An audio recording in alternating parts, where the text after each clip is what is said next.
nous sommes là et nous sommes toujours un partenaire traditionnel, un partenaire naturel, comme on va dire, de différentes organisations qui concernent l'environnement, la culture et autres. Ainsi donc, pour ce rendez-vous, cette table ronde qu'on va organiser, il y a bien sûr la province Nord qui va être là avec la personne de Madame Nadia Heo, qui est l'élu provincial, président de la commission environnement de la province Nord.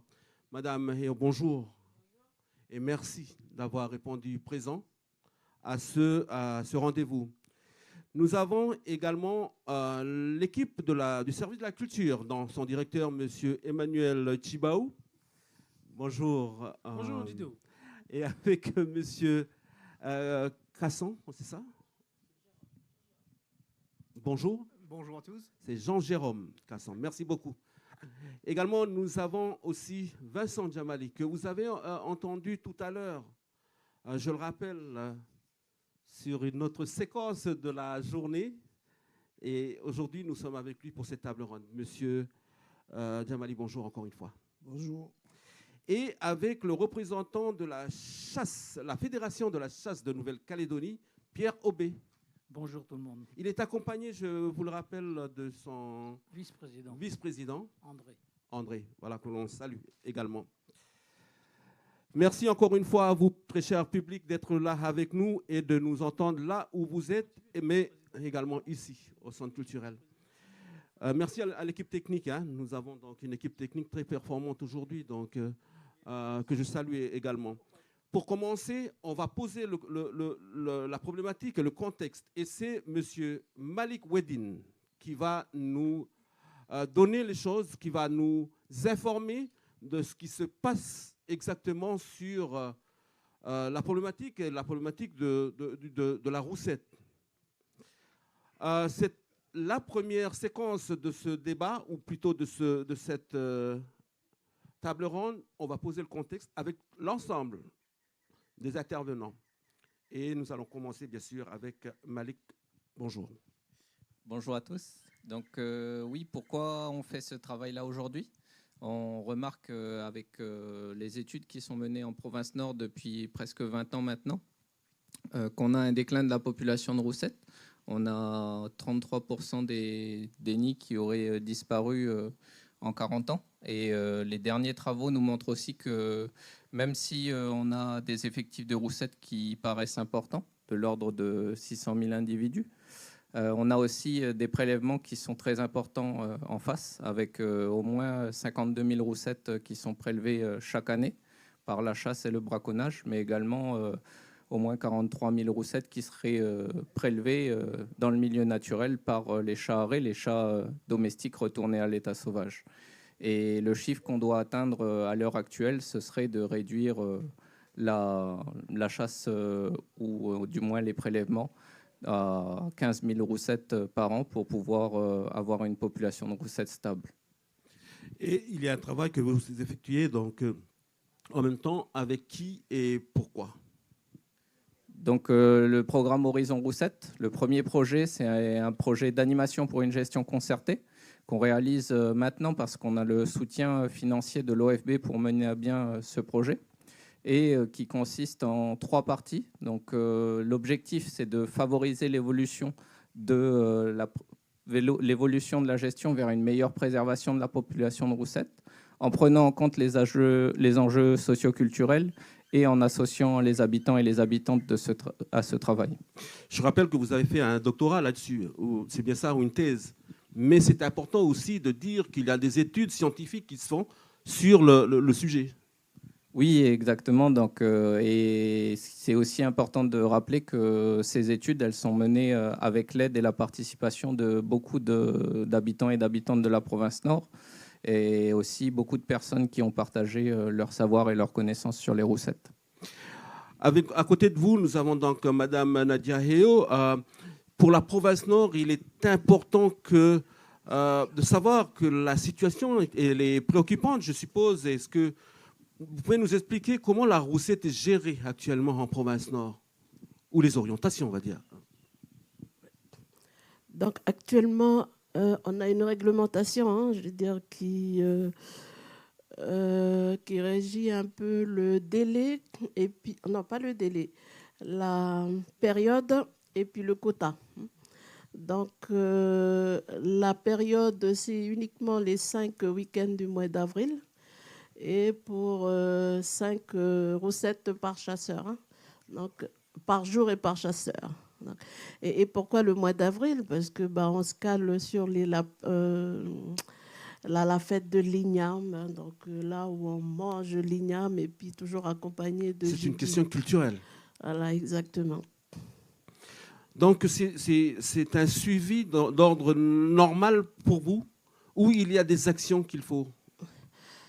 Un suivi, oui, il y a un suivi qui est naturel, mais malheureusement, on constate que ce suivi n'est peut-être pas effectif à 100% parce que il y a la surchasse et puis en dehors de cette période-là qui est réglementée. Il y a justement la réglementation, mais il y a aussi des équipes que vous mettez en place au niveau de la province Nord pour pouvoir agir. Exactement. On a les gardes de nature, hein, mais avec ces gardes de nature, on a d'autres agents qui sont assermentés, mais c'est peut-être pas suffisant. Et donc, certainement qu'il faudra aussi rappeler la responsabilité de chacun pour gérer au mieux cette protection. Sûrement qu'il y a des comptages, etc. Malik, si vous pouvez aussi compléter les informations qui sont données par Madame Heo. Oui, du coup, il y a depuis 2010 une trentaine de nids de roussettes qui sont comptés chaque année par les gardes nature, mais également des guides, des observateurs en tribu qui ont été formés au comptage. Et un gros travail aussi qui est fait sur la partie socio-anthropologique pour mieux comprendre pourquoi la roussette elle est importante pour les gens de la province Nord. Et plusieurs plus petites études qui sont menées également en parallèle pour comprendre comment les roussettes se déplacent ou combien de roussettes sont chassées. Et voilà en gros les principales missions. Et il faut rappeler aussi qu'il y a uniquement à l'heure actuelle 8 gardes nature pour l'ensemble du territoire de la province Nord, terre et mer. Donc il faut qu'on travaille ensemble pour pouvoir mieux gérer ces espèces. Donc on constate que la roussette elle est menacée, l'espèce elle est menacée, mais il n'y a pas le dispositif suffisant. Le dispositif n'est pas suffisant, Madame Heo. C'est ce que je viens de dire, hein. Je veux dire, c'est peut-être pas les dispositifs qu'on a mis en place ne sont peut-être pas suffisants. Et donc l'idée de cet espace-là, c'est peut-être aussi interpeller la responsabilité de chacun, hein, pour aider justement ces gardes de nature-là. On aura sûrement des éléments donc, de réponse et d'éclaircissement à la fin de cette table ronde. Je vais m'adresser à M. Cassan qui est là également avec Emmanuel qui peut peut-être amener d'autres éléments. On parle beaucoup de l'importance sociale et culturelle de la roussette. Est-ce que vous pouvez nous expliquer pourquoi la roussette est aussi importante dans le monde kanak, M. Emmanuel Chibaou, s'il vous plaît? Pourquoi c'est important? Parce que je pense que ça fait partie des espèces qui sont emblématiques pour certaines de nos communautés. Ça, c'est un constat général. Après, lorsqu'on s'attache sur les enquêtes plus précises, on se rend compte que les représentations, elles évoluent aussi en fonction des endroits où on fait les enquêtes. Voilà, moi, je ne peux pas dire autre chose que c'est important et puis que ça fait partie des... Il y a des clans qui portent le nom de certaines espèces. La roussette, elle en fait partie. Et donc, voir disparaître cette espèce, c'est aussi, quand on a ces alertes qui nous sont formulées par les gestionnaires, ça alerte aussi nos comportements. Ça alerte aussi, ça interroge aussi les représentations que l'on porte. Parce que on ne peut pas mettre un garde nature derrière chaque kapok ou lechi il faut aussi s'appuyer sur les réalités dans lesquelles les gens ils interrogent le rapport à cet animal. Et donc, voilà, Jean-Jérôme, Malik, ils ont souhaité associer un certain nombre de partenaires pour étayer un peu plus la connaissance autour de cet animal avec l'IAC, avec la DCK. Et la direction de la culture de la province, elle participe de cet élan-là parce que on a trop souvent de facilité à dissocier les espèces de l'homme, alors que dans notre compréhension du monde, l'homme, il est complètement imbriqué dans la nature. Et c'est pas propre au Kanak, je pense que c'est propre à tous les Océaniens et puis une part des communautés qui aujourd'hui interrogent ce rapport-là à l'animal. Donc le projet Horizon Roussette, il est intéressant à cette période-là parce qu'il interroge aussi une nouvelle manière de comprendre les enjeux autour de la préservation préserver l'animal, c'est aussi se préserver soi-même parce qu'on fait partie d'un tout. Donc voilà ce que je pourrais dire sur... Mais peut-être Jean-Jérôme, il va compléter. Jean-Jérôme, un complément là-dessus. Mais on a parlé de Horizon Roussette, là, le projet, donc on va peut-être revenir avant de vous redonner la parole. Peut-être une précision, Madame Heo ou Malik, donc préciser donc Horizon Roussette, c'est quoi, c'est pourquoi, etc. Donc, en gros, Horizon Roussette, c'est vraiment le programme de la province Nord pour les actions sur les roussettes depuis 2021 et dans tout le futur. Et je pense qu'elles seront très nombreuses, notamment avec le groupe de concertation là qu'on a réuni qui est vraiment investi maintenant d'une mission, qui s'est investi lui-même d'une mission. Et donc, la première phase de ce projet, c'est vraiment ce travail qu'on fait aujourd'hui. La première phase qui se finalise aujourd'hui pour l'animation, pour une gestion concertée. Et donc, c'est vraiment le travail de construire ensemble la gestion de demain. Donc, nous allons directement vers la deuxième partie de cette séquence. Donc, on a posé le problème et le contexte. Donc, maintenant, on va aller sur la concertation, puisqu'il y a eu beaucoup de discussions autour... et dernièrement, il me semble bien qu'il y a eu beaucoup de communication de votre part et de l'équipe de la province Nord aussi pendant tout le mois de septembre, vous avez pratiquement parcouru le Nord pour informer la population sur ce qui se passe aujourd'hui, mais ce sont des éléments donc, de compréhension sur ce qui se passe. Et vous, donc, vous avez participé avec cette équipe de concertation. Qu'est-ce que vous en dites, vous, monsieur Cassan? Alors, moi, j'ai pas trop participé avec l'équipe de concertation. Pourquoi? Parce que c'est la spécificité aussi de cette méthode de travail. Emmanuel a bien parlé. On parle pas juste... on a d'autres espèces qui sont menacées, sur lesquelles on peut facilement, je mets des guillemets, mais apporter des réponses techniques ou des réponses d'ingénierie ou des études scientifiques.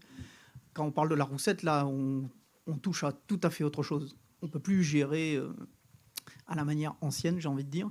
Et c'est pour ça que je dis que j'ai pas trop participé au groupe de concertation, parce que l'idée du groupe de concertation, c'est de dire, désormais, on parle d'une valeur. On ne parle pas juste d'une espèce menacée pour laquelle on a des solutions complètement techniques. Donc, il faut que tout le monde se sente investi de ça.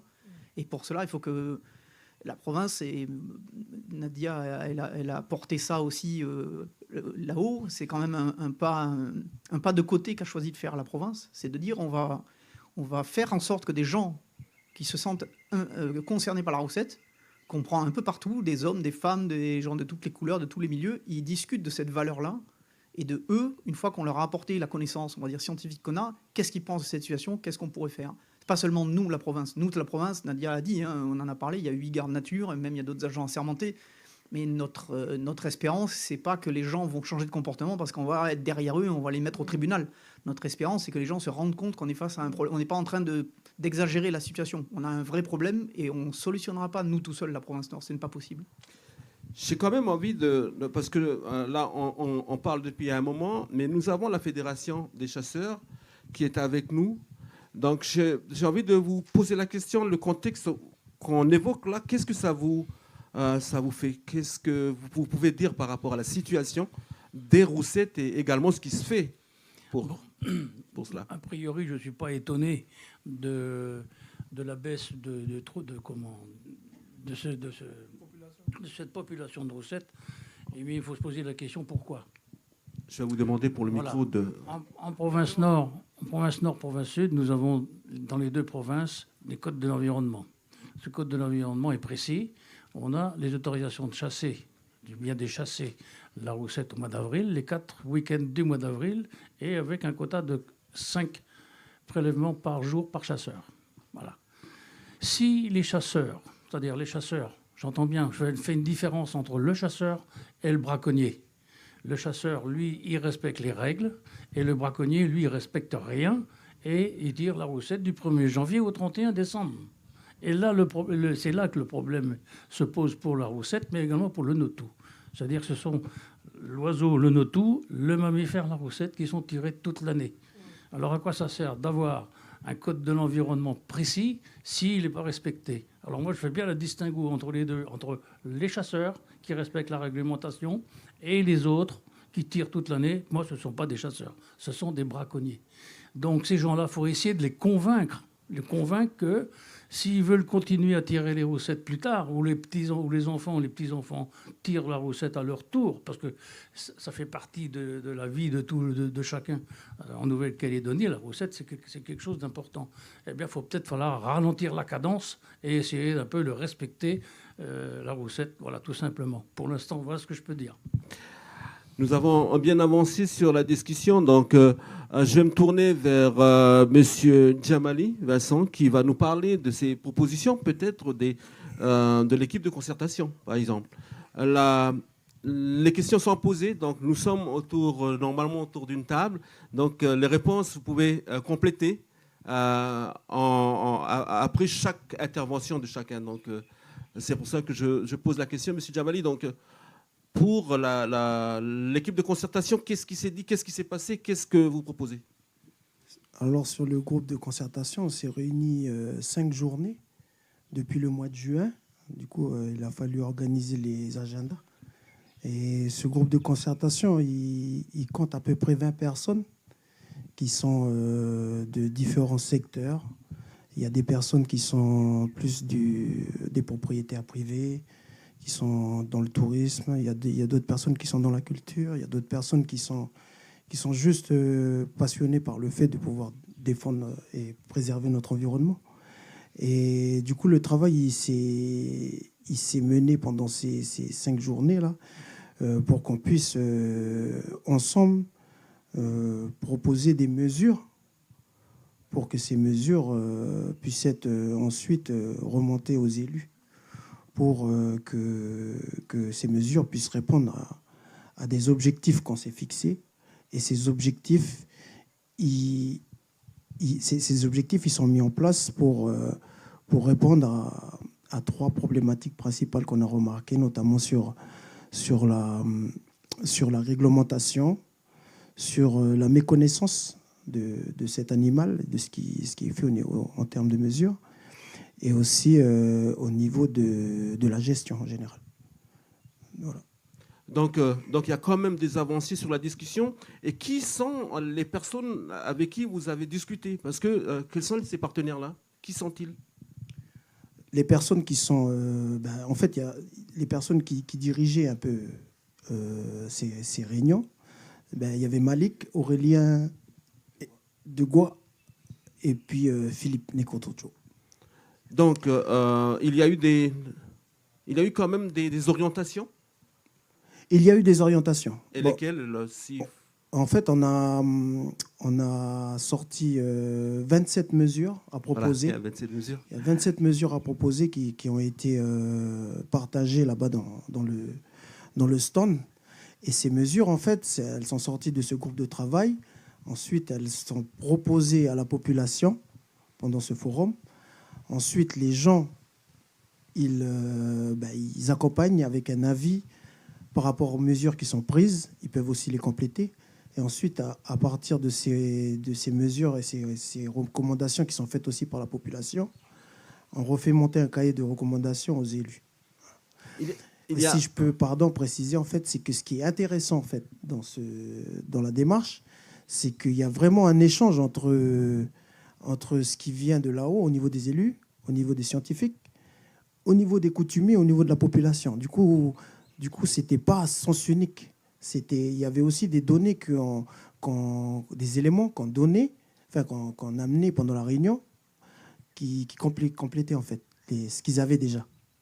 Donc il y a une volonté de gestion commune, c'est bien ça? Est-ce que les autorités coutumières, comme vous la concevez, donc va peut-être avoir plus d'armes, je vais utiliser le mot armes, mais plus de moyens pour pouvoir y travailler sur cette question?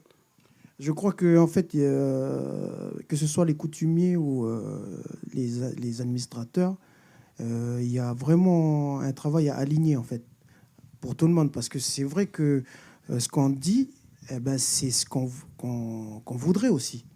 Par exemple, sur ce que nous, la représentation qu'on a, nous les Kanaks, ben, c'est vrai ce que nous, on voudrait que ça soit comme ça. Or, ce n'est pas vraiment le cas. Je parle beaucoup de ça parce que je suis concerné aussi dans la culture kanak.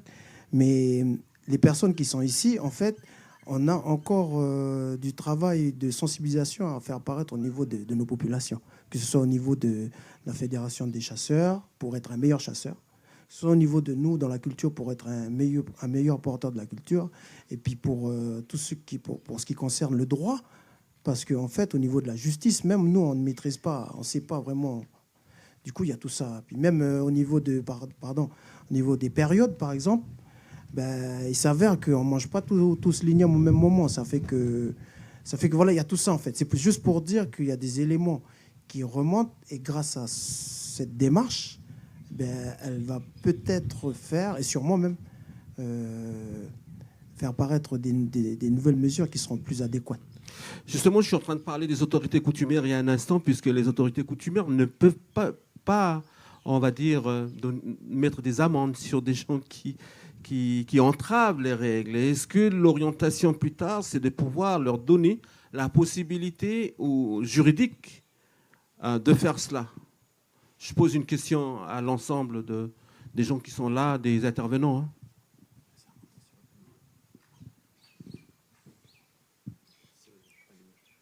C'est allumé déjà. Donc, je voudrais revenir sur ce que disait tout à l'heure Malik par rapport à cet horizon-là.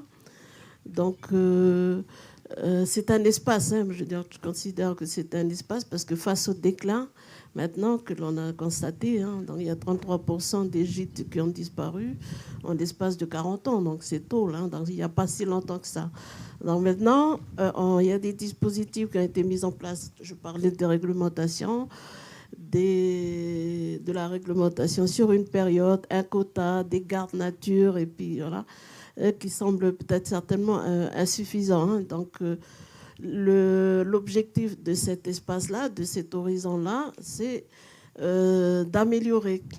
Parce qu'on a quand même une ligne rouge. Hein. Donc cette réglementation qui est en place, certainement qu'elle est satisfaite, mais peut-être à améliorer, à parfaire.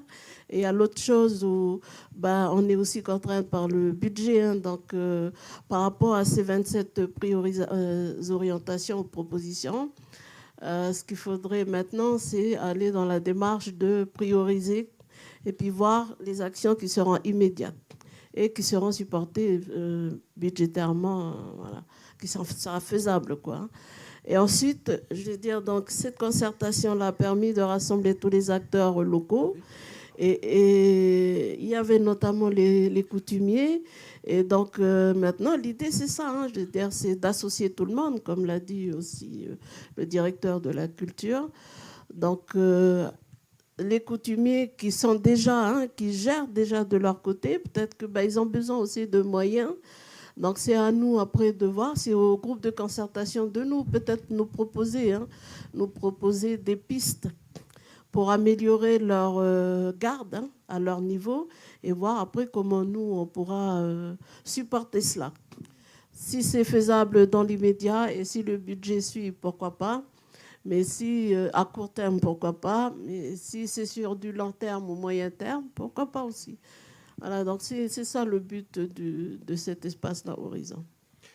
Je demande à chacun d'entre vous d'intervenir, de compléter cette... Sur ce qui se dit là en ce moment, mais en même temps sur la question donc, que les autorités coutumières puissent avoir vraiment des éléments de réponse à tant de questions où, par exemple, ils ne sont pas là pour punir, par exemple. C'est toujours entre guillemets que je dis pour agir. Pourquoi pas?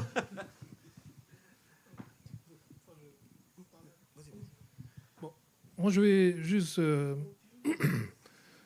moi, je suis coutumier chez moi. Hein. Je ne suis pas coutumier, je suis pas sénateur.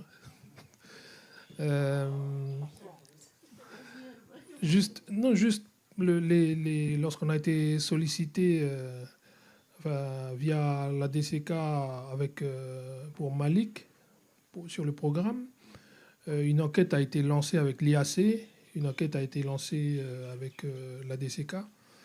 Et le premier travail, ça a été de passer dans les 4 aires coutumières de la province Nord. Et le premier rapport, c'est oui, il faut préserver la roussette. C'est un peu comme la paix dans le monde, quoi. On est d'accord et puis c'est tout. Mais la manière dont, je pense, on peut... Enfin, moi, à mon niveau, hein, je dis en tant que responsable, et puis la manière dont le travail il a été amené en termes de méthode, je trouve que c'est intéressant. C'est intéressant parce que c'est aussi permettre aux gens qui sont là depuis... je ne sais pas, 3000 ans, de prendre leurs responsabilités quant à la préservation de leur patrimoine. On peut penser par le haut et dire que c'est le travail des gardes nature et de se plaindre qu'on n'a pas assez de moyens. Et puis de l'autre côté, on peut se dire aussi que ceux qui mangent les roussettes, c'est nous. Donc la responsabilité, elle est aussi partagée avec ceux qui sont les premiers bénéficiaires. Dans la méthode, ce qui a été intéressant, c'était de demander l'avis des autorités coutumières et puis d'essayer de comprendre ce qu'il y a derrière la représentation roussette. Là, tout le monde part du principe qu'on mange les roussettes avec des ignames. C'est pas vrai. C'est pas vrai. Dans les enquêtes, on a trouvé que les gens mangent le notou. Plus le notou à la rigueur que la roussette. Et donc c'est là aussi où il faut se méfier des conventions ou des a priori favorables qu'on aurait sur voilà, tout le monde mange les roussettes de telle manière, tout le monde préserve parce qu'il faut garder les os pour les monnaies traditionnelles, les monnaies kanak. C'est pas vrai aussi. C'est pas vrai parce que il y a des endroits où les gens donnent les os aux chiens sur certains endroits. Et donc, derrière ça, on se rend compte aussi que la représentation même de l'animal, elle n'est pas du tout celle qu'on comprendrait pour tous. Et donc là, pour ça, je dis, par rapport à la méthode que l'équipe de Jean-Jérôme, Malik et puis Philippe, tout ça, avec leur directeur, là, ils ont engagé, elle est vraiment pertinente parce que finalement, ça permet aussi à ceux qui sont les gestionnaires de ce patrimoine-là, au moins sur l'application de la réglementation, de s'appuyer sur quelque chose que les gens vont comprendre.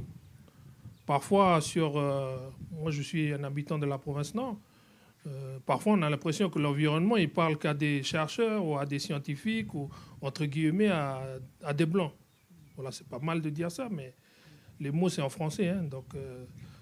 C'est aussi essayer de déconstruire aussi cette manière de se représenter ou de dissocier le rapport entre la nature, l'homme et puis sa gestion.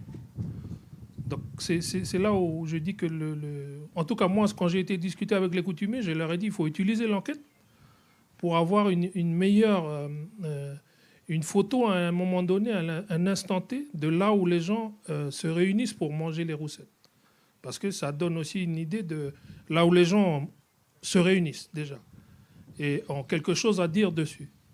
Il y a des endroits où les gens ne se réunissent pas pour manger les roussettes. Ils tirent, ils ne suivent pas la réglementation.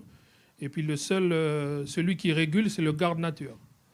Bon, quand on sait le nombre de gardes nature, ça va être vite fait le calcul sur le mode de gestion. Hein. Les gens font comme ils veulent. Il y a des autres endroits dans l'enquête où... on a des règles qui sont appliquées par un conseil des clans, interdit de chasser à proximité, et puis des zones définies qui sont identifiées comme des zones de chasse. Donc c'est là où je dis que c'est l'un comme l'autre se valent. Hein. C'est pas que c'est mal de la proximité, puis la démographie aussi. On pense que le lien entre l'augmentation de la roussette, enfin, le déclin de la population de roussette, il est aussi rattaché à l'augmentation de la population qui remonte dans les tribus. Ça, quand on regarde les travaux de Ponce, là, je ne sais plus comment il s'appelle, Pierre Christophe, on se rend compte que voilà, il y a une idée convenue que voilà, les tribus se dépeuplent et puis ils vont dans les villages. C'est pas vrai. Les gens remontent et puis du coup, une partie de ce qui est la génération qui a vécu dans les villages n'ont pas forcément aussi la connaissance des usages, des pratiques. Là, c'est les capots en ce moment, c'est le moment où il y a les petits. Ben, eux, ils tirent. Alors que leurs aînés, eux, ils font attention, ils savent que c'est des périodes où il ne faut pas chasser pour préserver la ressource. Donc c'est là où voilà, moi, en tout cas, ce qu'on a été discuté avec les vieux, là, quand on a fait depuis Agneux, en montant jusqu'à Haute-Marois, c'était aussi de leur permettre d'utiliser le bénéfice de l'enquête pour avoir une photographie à un instant T de là où les gens se réunissent pour partager quelque chose qui les unit. Donc c'est un petit peu voilà, ça que je voulais compléter. Des éléments d'information très importants, ce que dit M. Tchibo en ce moment. Madame Yo, vous avez un complément à dire. Ce que dit Emmanuel, je veux dire, c'est exactement pour cela que à chaque espace organisé, hein, je veux dire, là c'est une nouvelle méthode, mais je veux dire dans des espaces autres que celui-là où justement on parle d'un animal que l'on veut protéger parce que ça fait partie de notre patrimoine. Hein. Il utilisait le mot tout à l'heure emblématique. Hein. Donc là, on parle de la roussette, comme on parlait à l'époque de la tortue. Hein. Et donc, les coutumiers, je veux dire, la population locale, elle est souvent invitée parce que, voilà, donc, comme il a dit, donc, les coutumiers, ils ont chacun leur spécificité là où ils vivent. Hein, et donc, souvent, donc, par exemple, là, j'ai parlé du mois d'avril parce que la plupart des coutumiers qui ont participé à l'époque à cette réglementation disaient que c'est à cette époque-là où la plupart mangeaient les ignames, les nouvelles ignames comme les ignames brûlés. Et donc ce gibier, enfin cette mammifère, faisait partie des mets, hein, je veux dire des mets. Et donc voilà. Mais il est capital pour nous, hein, je veux dire moi en tant qu'élu, on cherche toujours à ce que dans ces espaces-là, nos coutumiers y soient parce qu'ils ont ils ont leur rapport, hein, je veux dire, aussi bien culturel qu'écologique, parce que c'est aussi lié, hein, je veux dire, et voilà. Donc c'est pour ça qu'il est toujours important de les associer dans tout espace. Monsieur Aubé-Pierre, vous avez sûrement une réaction par rapport à ces échanges, et notamment on a parlé des autorités coutumières et leur place dans l'affaire qui nous concerne. Écoutez, moi je ne sais pas trop ce que représente l'autorité coutumière, mais quand on dit autorité coutumière, ça veut dire qu'elle a de l'autorité sur les sujets.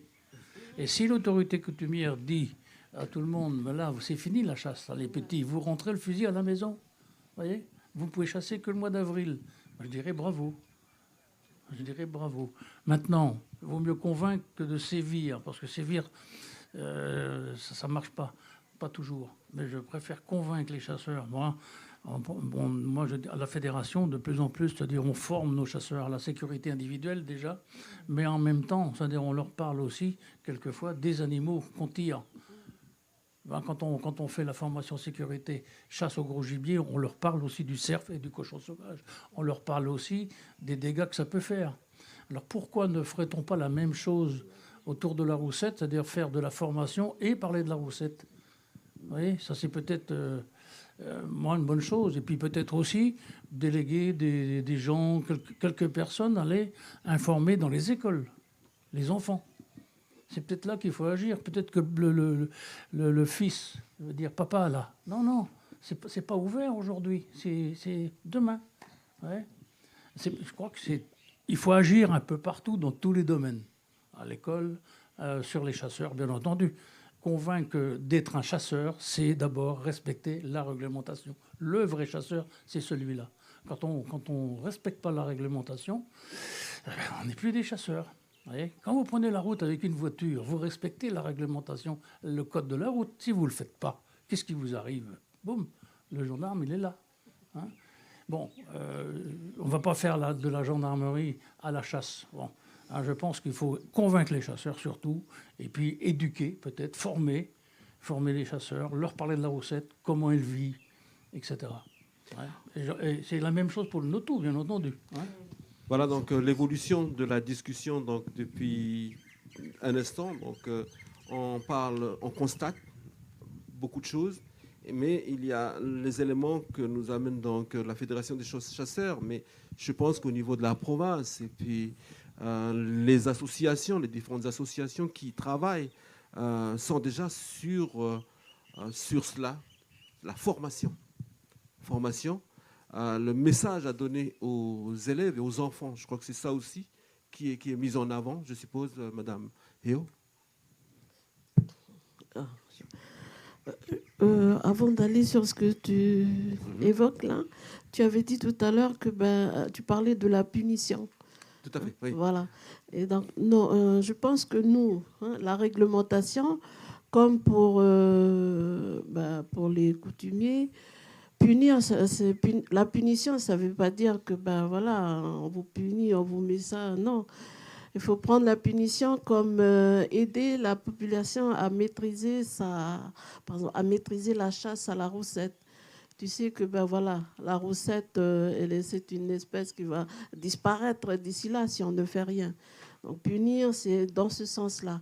Mais pas punir pour dire que tu n'auras plus droit, tu ne chasseras plus, tu n'auras plus droit. Et puis, voilà. Mais c'est vrai que la sanction va au-delà de ça aussi.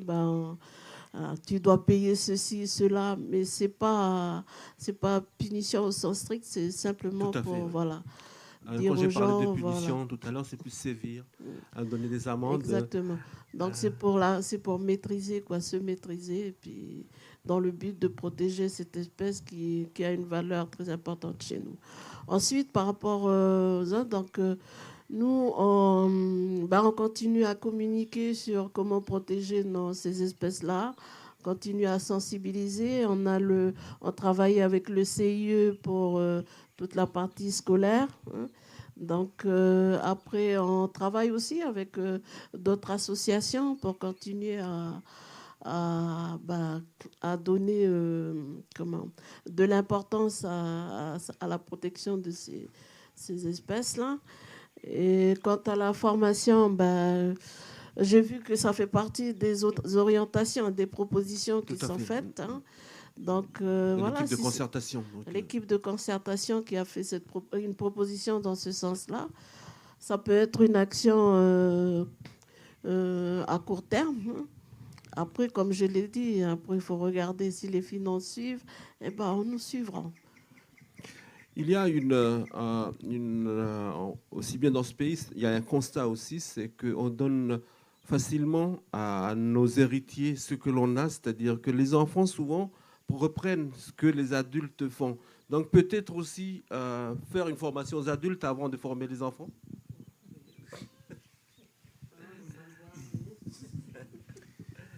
Oui, c'est vrai que c'est important la formation, et c'est important de former les gens avec les bons éléments. C'est-à-dire qu'il faut avoir la connaissance, quoi. Et nous, ce qu'on a remarqué dans le groupe de concertation, c'est que dès les premiers échanges, on s'est rendu compte qu'on ne se connaît pas. On ne connaît pas les gens. On connaît un peu, et puis on dit qu'on sait, mais en fait, on ne sait pas. Et même sur les échanges qu'on a eus sur les chiffres, nous, ça nous a marqué parce que en fait, il y a des chiffres qu'on ne savait pas sur la population des roussettes en province nord, sur ce qui est prélevé. Tout ça, c'est des choses que c'est la méconnaissance, en fait. Et du coup, ce qui était vraiment intéressant, c'est que, en fait, tu avais des personnes qui parlaient des codes coutumiers, tu avais des personnes qui parlaient des codes environnementaux, tu avais des personnes qui parlaient des codes sociaux, quoi. Comment eux, ils pensent dans leur ethnie ou dans leur culture, quoi. Et pour nous, c'était intéressant parce que du coup, on se rend compte que c'est vrai, il faut faire de la formation. C'est très important parce que je ne dis pas qu'il ne faut pas sévir, mais à un moment donné, il faut expliquer pourquoi on sévit. Parce que sinon, ça ne sert à rien. C'est pas que ça ne sert à rien, mais c'est vrai qu'à un moment donné, les gens ont besoin d'être sensibilisés. Et avec tous les outils qu'on a, par exemple, là, ici, il y a l'IAC, il y a le conservateur des espaces naturels, il y a la Société calédonienne d'ornithologie, tout ça. Des associations. Des associations. Et là, on voit, il y a des bouquins, tout ça. Toute cette connaissance, elle est là. Et les gens, ils sont là, on est à côté de la connaissance. Du coup, c'est vrai qu'il y a besoin de transmettre, de sensibiliser, de conscientiser. Par exemple, sur... là, le calendrier de l'INIAM, il est derrière, là-bas. Il est dans une salle, là-bas. Par rapport au moment où on est capable de voir le gras de la roussette ou quand elle est petite, c'est écrit dans la nature. Mais nous, on ne sait pas lire la nature parce qu'on a plus... Mais ça ne veut pas dire que la connaissance, elle a disparu. Non. Il y a des personnes qui ont travaillé et puis ces connaissances sont dans des bouquins, chez des personnes. Et du coup, il y a besoin de pallier tout ça par la transmission. Il faut faire passer les canaux de connaissances, en fait, pour rentrer dans les écoles, rentrer dans les endroits où il y a, dans les conseils, rentrer dans les endroits où il y a les populations, rentrer dans les familles, pour que les gens ils soient au courant de ces chiffres et ou de toutes ces données scientifiques ou tous ces savoirs culturels. Parce que ça sensibilise. Et même en parlant, par exemple, de se dire, vous savez qu'en province nord, il y a 650 000 roussettes, et puis que chaque année, c'est 52 000 roussettes, chasseurs et plus braconniers. Mais les gens, sans avoir dit plus, ça fait... mais on tue beaucoup de roussettes. Parce que sinon, on ne sait pas. On regarde dans le ciel, on voit des roussettes, on dit qu'il y a. Ou sinon, on ne voit plus, puis on dit que c'est à cause de l'autre. Voilà. Mais c'est pour dire que ça, c'est bien. C'est typiquement chez nous, on vit ensemble. Mais le groupe de concertation, il a permis, et aujourd'hui, il appelle la population pour échanger. Il a permis ça, cet échange, pour que ces connaissances puissent arriver auprès des gens. Le programme Horizon Roussette avait des objectifs derrière tout cela. Donc, est-ce qu'on peut rappeler, simplement pour continuer les discussions, puisqu'on parle de chiffres, et le programme, il est fait pour faire quoi exactement, même si on a un peu évoqué tout à l'heure. Alors déjà, maintenant, on parle de programme. Et au début, nous, on parlait de projet. Alors, c'est peut-être un peu obscur pour les gens, mais il faut aussi voir que nous, à l'intérieur du projet, Malik, Philippe, tout ça, on a aussi évolué dans notre façon de faire la chose. Au début, c'était un projet qu'on a proposé à l'Office français de la biodiversité, et qui nous a largement soutenus financièrement pour le faire. Et dedans, donc, il y avait les objectifs qui étaient précisément des choses qui ont déjà été dites, c'est-à-dire la province a investi, la province, c'est pas que elle, a investi beaucoup d'argent, d'énergie humaine pour connaître. Mais en fait, cette connaissance, on n'a jamais fait l'effort de la passer aux gens vraiment. Donc c'est sûr que déjà, on ne peut pas être d'accord sur le problème si nous, on voit qu'il y a un problème, mais on n'a pas discuté avec tout le monde qu'il y avait un problème, quoi. Donc déjà, on avait ce problème-là, la sensibilisation. Il y avait un autre morceau aussi, qui est l'étude dont il a déjà été question ou pas, je ne sais pas, l'étude socio-anthropologique et l'étude avec l'Institut agronomique calédonien et avec la DCK sur c'est quoi la réalité des choses culturelles et sociales qu'il y a autour de la roussette. Parce que comme Vincent a déjà dit, on pense qu'on sait. Moi, le premier, avant, je disais, la roussette, c'est fête de l'igname, tout le monde y pète les roussettes pour les fêtes de l'igname, point. Et en fait, tout ça, Emmanuel a dit, c'est pas vrai. S'il y a des endroits, c'est vrai, il y a des endroits, c'est pas du tout vrai, il y a des endroits, ça marche autrement, etc. Donc il fallait faire toutes ces études-là. Et le troisième morceau, c'est le travail de concertation. C'était le troisième objectif du projet. Et je dis on a changé un peu parce que ce projet, assez rapidement, mais c'est Malik qui a apporté cette idée aussi, de projet, c'est devenu un programme. C'est-à-dire il y a le projet, ce qu'on a réussi à bien détailler et cofinancer avec l'Office français, mais on voit que le travail, et c'est Vincent qui a dit, le travail, il est long. C'est plus un petit projet, c'est pas 2 ans, là on a un financement, on fait les études, c'est fini, on range dans un placard, on met le livre dans l'étagère, on a fait le travail, c'est pas possible. Le travail, c'est pour ça qu'on a fait ce forum aujourd'hui, le travail il commence maintenant. Le forum il est là, et merci Gido de faire résonner la parole à tous les gens qui sont pas là aujourd'hui physiquement à Yengen, c'est que c'est un travail de tout le monde. Donc maintenant le travail il commence en fait. Bon, le groupe de concertation il a bien mis Il a bien mis la main à la pâte sur le travail, je les remercie, ils ont beaucoup travaillé. Bon, je rappelle c'était leur temps, hein. C'est pas nous qui avons dit c'est temps par jour, hein. Ils sont venus, ils se sont organisés pour travailler. Mais le travail, il fait que commencer maintenant, quoi. Et donc, du coup, le projet, on est en train de parler d'un programme, en disant, bon, ben, il y a eu le projet qui s'appelle AGESCOR, ça n'intéresse personne, c'était le nom qu'avait le projet quand on l'a soumis au financement. Maintenant, c'est le programme Horizon Roussette. Et Emmanuel me disait, il faut dire pourquoi ça s'appelle Horizon Roussette. Ben, l'horizon, on sait ce que c'est. L'horizon, c'est loin, mais on sait qu'on avance vers ça toute la vie, quoi. Donc l'horizon, et puis il y a aussi l'idée que bon, les roussettes, on les voit bien se détacher sur l'horizon, qu'on les voit voler, et tout ça, toutes ces idées allaient ensemble. Mais voilà, l'horizon, ça veut dire un peu l'avenir, ça veut dire le futur. C'est quoi le futur qu'on veut pour les roussettes? Voilà. Vous me faites penser à cette... la roussette, ça me fait penser à cet oiseau qui est libre. Et vous savez très bien que les roussettes, elles traversent les frontières. Elles ne choisissent pas, je vais juste aller à la province nord, ou à la province des îles, ou à la province sud. Donc, est-ce qu'il y a un volet de réflexion là-dessus pour éventuellement faire que ce soit pays donc, qui réfléchissent là-dessus? Ben,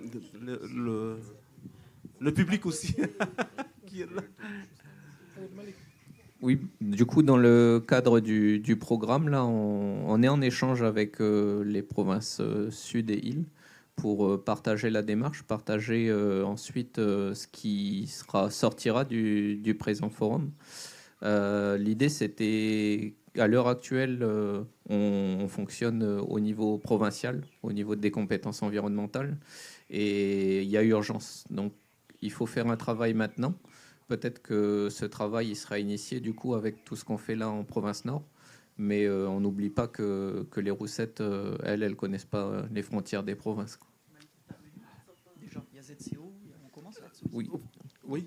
Jean-Jérôme, vas-y, allez-y. Non, je disais à Malik, mais ça commence déjà. On n'a pas Malik et Philippe en particulier. C'est vrai qu'ils ont parcouru beaucoup de kilomètres en province nord. Mais ils ont aussi pris les contacts en dehors de la province nord. Il y a déjà des sollicitations qui viennent d'autres endroits au-delà des frontières de la province pour essayer de partager ce travail. On n'est pas propriétaire de ce travail, hein. C'est un travail de tout le monde. Et comme vous disiez, les roussettes, elles sont pas... D'ailleurs, il y a une carte qui est issue des travaux scientifiques qui montre qu'effectivement, les roussettes, elles font des dizaines, des centaines de kilomètres en quelques jours. Donc les roussettes... qu'on voit dans notre vallée, comme disent parfois, ben en fait, elles sont partagées avec tout le monde. C'est aussi une information qu'on n'a pas souvent partagée avec les gens jusqu'à maintenant. C'est qu'on ne peut pas chacun, dans notre petit coin, gérer la roussette. La roussette, elle est calédonienne. Je pense que la Fédération des chasseurs a aussi la réflexion, puisque je pense que vous travaillez, notamment ici dans la Grande Terre, vous avez un travail qui se fait... C'est-à-dire que, en fait, moi, j'ai surtout des remontées de la part des chasseurs, en fait. Mais bon, je sais aussi quand même, j'ai quand même étudié un peu la roussette malgré tout, et je sais qu'elle est capable de faire des centaines, des milliers de kilomètres, je dirais. Parce que je suis sûr qu'il y a des roussettes qui viennent, même qui vont au Vanuatu, qui reviennent, en passant par les îles. Ça ne les gêne pas. Je les ai vus une fois, mais à une altitude incroyable, et des quantités. Je dis, mais qu'est-ce qu'ils foutent à cette hauteur-là? Ben, partez loin, à mon avis. Voilà. Mais les remontées que j'ai de la part des chasseurs, la plupart, bon, déjà, il y en a beaucoup de nos adhérents qui ont levé le pied carrément sur la roussette et le notou. Ils ont abandonné ce...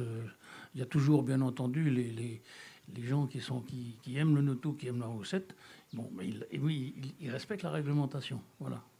Alors, ce que je voudrais dire aussi, c'est que j'ai vu dans vos expositions certaines choses qui m'ont un petit peu froissé. Moi, je ne voudrais pas que les chasseurs, les vrais chasseurs qui se comportent comme des gens responsables, soient punis à cause des gens qui braconnent. Vous voyez ? Le problème, il est là, parce qu'on a tendance à mélanger à la fois les chasseurs et le braconnier, mais celui qui va souffrir le plus, si jamais il y a des comment dirais-je, des réductions draconiennes, c'est dans le nombre de roussettes ou les jours de chasse, c'est toujours le chasseur le respectueux des choses qui va trinquer. Et puis ça ne va pas empêcher les autres de continuer à faire ce qu'ils font déjà depuis longtemps. Donc il y a un travail qu'il faut faire, c'est sur l'individu, pour le convaincre que ce qu'il fait n'est pas bien et qu'il va faire disparaître peut-être les roussettes. Les chasseurs, les vrais, eux, quand ils pratiquent la chasse, ils savent quand il faut s'arrêter. Parce qu'ils se disent, là, mon plaisir, je ne l'aurai plus demain. Ouais, donc, de lui-même, il sait s'arrêter. Ouais. Quand vous parlez de la définition du chasseur tel que vous l'entendez et la définition du braconnier tel que vous le voyez, c'est quoi? Parce qu'un chasseur du dimanche ou un chasseur d'un soir, est-ce que vous le considérez comme... parce qu'en tribu, tout le monde est chasseur, mais il me semble... Excusez-moi, mais je suis très pointilleux sur la réglementation. Le vrai chasseur, c'est celui qui respecte la réglementation, que des gens ont travaillé longuement dessus pour la faire. Moi-même, j'ai participé, même d'ailleurs, à la réglementation de la province Nord. Donc, le chasseur respecte. Celui qui ne respecte pas, c'est plus un chasseur, ça devient, il passe de l'autre côté, c'est un braconnier, un tricheur. Voilà, ça y est, de vrais chasseurs. Voilà. Ne trichez pas. Il ne faut pas mélanger les deux. Vous voyez, voilà. Emmanuel ? Et puis le permis de chasser aussi. Les chasseurs ont leur permis de chasser. Hein? Emmanuel, après c'est Vincent. Ouais. Bon, le bon chasseur et le mauvais chasseur. C'est quoi un bon chasseur? Non, je plaisante, mais c'est la même chose pour les coutumiers. Hein. Parce que... Non, mais il faut dire les choses. Parce que là, on part du postulat que ce qui marche dans la société kanak, c'est la coutume, c'est vrai. Et il y a des endroits ça marche, il y a des endroits ça marche pas. Mais c'est pas pour autant que c'est des mauvais kanaks. C'est juste une réalité qui est différente là où on existe. Donc, de s'appuyer sur une réglementation qui est appliquée par les gardes nature, par les chasseurs, par une assermentation qui est déléguée. À un moment donné, on réfléchit sur... voilà, on va dire aussi aux autorités coutumières, vous allez prendre pour votre part là-dedans. C'est partir d'un postulat qui dit que la société, elle est déjà bien organisée. Il y a des endroits, ça ne marche pas. Dans les enquêtes, les gens témoignent de ça aussi. Et que les réalités qui sont implicites, parfois, la réglementation, c'est comme le code de la route. Quand le gendarme n'est pas là, la ligne continue, je franchis. Puis le panneau, je dépasse la limitation de vitesse. C'est là où peut-être une connaissance plus fine permet aussi d'être agile sur la manière dont on applique. C'est ça ce que le vieux dit aussi par rapport à la chasse. Comme pour la coutume, où on pense qu'on va assermenter, on va déléguer, et puis finalement, on délègue à quelqu'un qui n'est pas forcément reconnu. Donc c'est là où je veux dire, moi, je dis merci à les deux, là, parce que la méthode, elle permet de révéler ça aussi, puis que là, les autorités coutumières, la société civile, elle prend sa part dans le travail, et puis elle ne dit pas c'est la faute des braconneurs ou c'est la faute des gens qui fraudent sur la propriété ou sur la réserve de l'un ou de l'autre. C'est qu'on a notre rôle à jouer, et ce que dit Vincent aussi, qu'il ne faut pas laisser la responsabilité à quelqu'un d'autre. Voilà. Donc c'est le travail que fait l'équipe. Et puis avec la DC, au travers des expositions, au travers des actions de sensibilisation, des résidences culturelles qui sont menées avec les autorités coutumières, qui participent aussi de cette prise de responsabilité là. Puis pas que ce soit simplement des mots, que les gens apprennent à ne pas frauder, et à se réguler aussi. Vincent, vous voulez intervenir auparavant, c'était sur la question de formation, il me semble. Tout à l'heure, donc on était on parlait sur autre chose. Vous voulez intervenir sur quoi exactement? En fait, c'était comme disait Emmanuel. En fait, c'est que c'est vrai qu'on a besoin d'y mettre tout le monde du sien, parce que en fait, la roussette là, on revient sur les chiffres parce que c'est fiable, et c'est vrai que, par exemple, là, en province Nord, on est à peu près 50 000 personnes. Ça fait que le chiffre de 52 000 personnes, enfin 52 000 roussettes qu'on tue, 52 000 roussettes qu'on tue chaque année, là, nous les chasseurs et les braconniers, en fait, ça veut dire que chaque personne de la province Nord mange une roussette et plus. Donc du coup, faut se dire, soit je mange une demi-roussette, ou soit je mange un quart de roussette, ou sinon je me dis, ben, je ne vais pas manger de roussette. Voilà. Mais que je sois coutumier, chasseur, élève, parent, voilà. Ben, en fait, il faut se dire que là, par exemple, d'après les chiffres, d'après ce que nos camarades là, ils emmènent, ben, si on arrive à réduire ce chiffre à 15 000 pour les êtres humains, parce qu'après, il y a les chats, tout ça.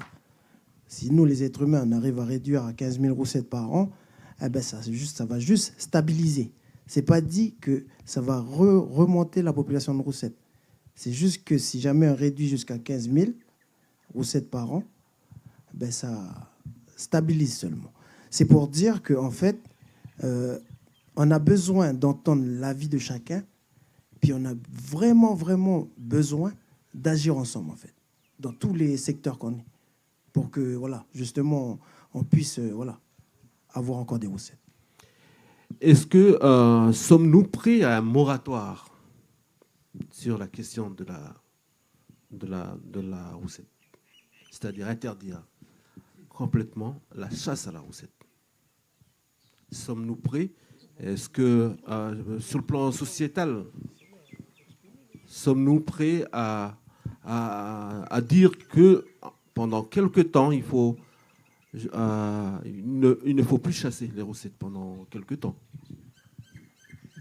Je vais juste répondre pour la partie du travail qui a été menée. Avant de rentrer sur le oui ou non, c'est vraiment, ça a été une proposition du groupe de concertation.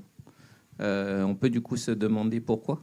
C'est vraiment parce que le constat, il est qu'il y a un prélèvement qui est trop important, qu'il faut agir maintenant. Et il y a un gros travail de sensibilisation et de faire prendre conscience aux gens de la situation. Et dans la proposition de moratoire là, du groupe, qui est de 3 ans, les deux objectifs qu'ils ont visés à travers ça, le premier, c'est que déjà, il y ait un prélèvement qui soit réduit au maximum pendant une période de 3 ans, que ça permette aux jeunes roussettes qui soient nées dans la première année de moratoire de se reproduire. Et l'autre gros point sur lequel ils ont insisté, c'est que peut-être que les autres moyens de sensibilisation, ils mettront plus de temps ou ils suffiront pas. Mais si on met un moratoire, là, les gens vont prendre conscience qu'il faut faire quelque chose et que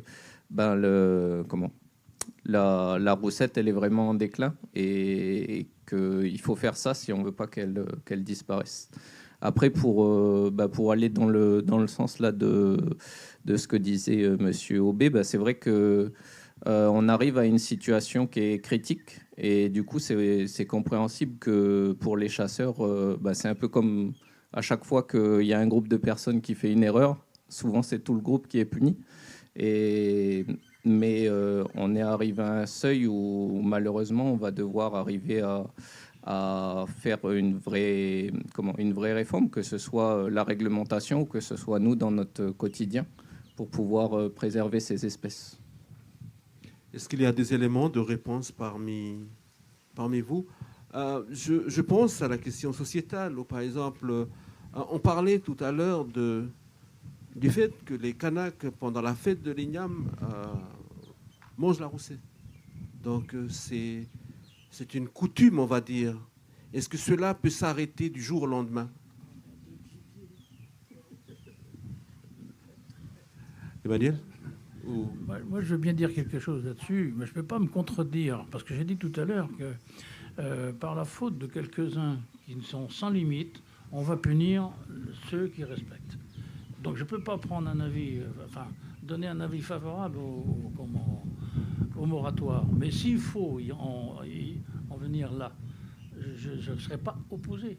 Mais je ne peux pas dire un avis favorable. Je ne peux pas être opposé et je ne peux pas donner un avis favorable. En revanche, ce qui peut être fait, il y a peut-être d'autres choses. Au lieu de tomber dans des systèmes draconiens violents, je dis parce que c'est quand même se faire mal, peut-être qu'il y a moyen d'élargir les zones interdites autour des nids de roussettes, par exemple. Ne pas les approcher. Il faut approcher le B. Oui, pardon. Voilà, ok. Voilà, éviter de s'approcher trop près des nids de roussettes, vous voyez. Ou alors faire des réserves intégrales, c'est-à-dire dans cette partie-là, fini la chasse. pas faire la chasse complète partout, mais finir la chasse dans certains endroits, faire une réserve. Là, peut-être pendant 2-3 ans. Voyez-vous, ça pourrait être possible. Mais peut-être pas se faire violence quand même pour en arriver à un moratoire. Hein. Vincent, Jean-Jérôme Merci. Non, c'est intéressant le tour que prend la discussion ou de mettre voilà, le fait de l'igname, la coutume. Moi, je suis toujours... Alors, d'où je parle, hein, moi, je ne suis pas calédonien, je ne suis pas kanak. Mais on a ces mêmes problèmes partout, dans toutes les sociétés.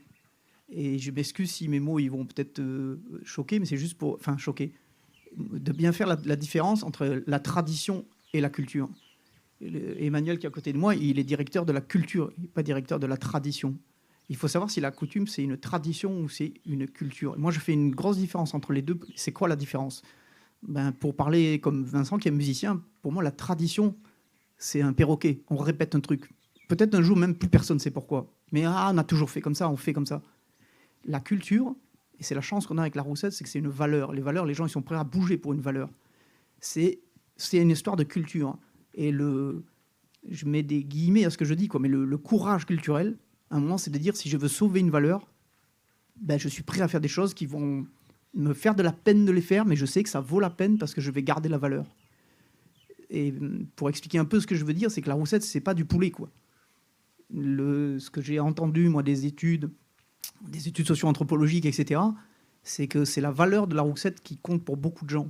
Ça veut dire que c'est pas si je vais jusqu'au bout du raisonnement, ça veut dire, normalement, c'est pas la quantité qui compte. Il n'y a pas besoin de tuer beaucoup. Il y a une valeur symbolique. Et c'est la chance qu'on a avec la Roussette, c'est que c'est une valeur importante pour beaucoup de gens, pour tous les Calédoniens, les Kanaks et les autres. Hein. Et du coup, je pense que les gens, ils peuvent bouger pour une valeur. Tout à l'heure, vous m'avez interrogé sur comment c'est né l'idée d'Agescore aussi. C'est né sur une chose qui s'appelle l'intelligence des gens, l'intelligence collective, en fait. C'est que quand on donne aux gens l'information, qui est de l'information scientifique, au bout d'un moment, on ne peut plus contester. On peut toujours me dire « Ah, c'est pas vrai, moi j'en vois plein ». Mais enfin, quand il y a des gens, qu'il y a Malik qui a fait plus de 3 ans de travail rien que là-dessus, qu'il y a des gens qui ont accumulé des milliers d'heures d'observation et tout, on ne peut pas dire que c'est des bêtises.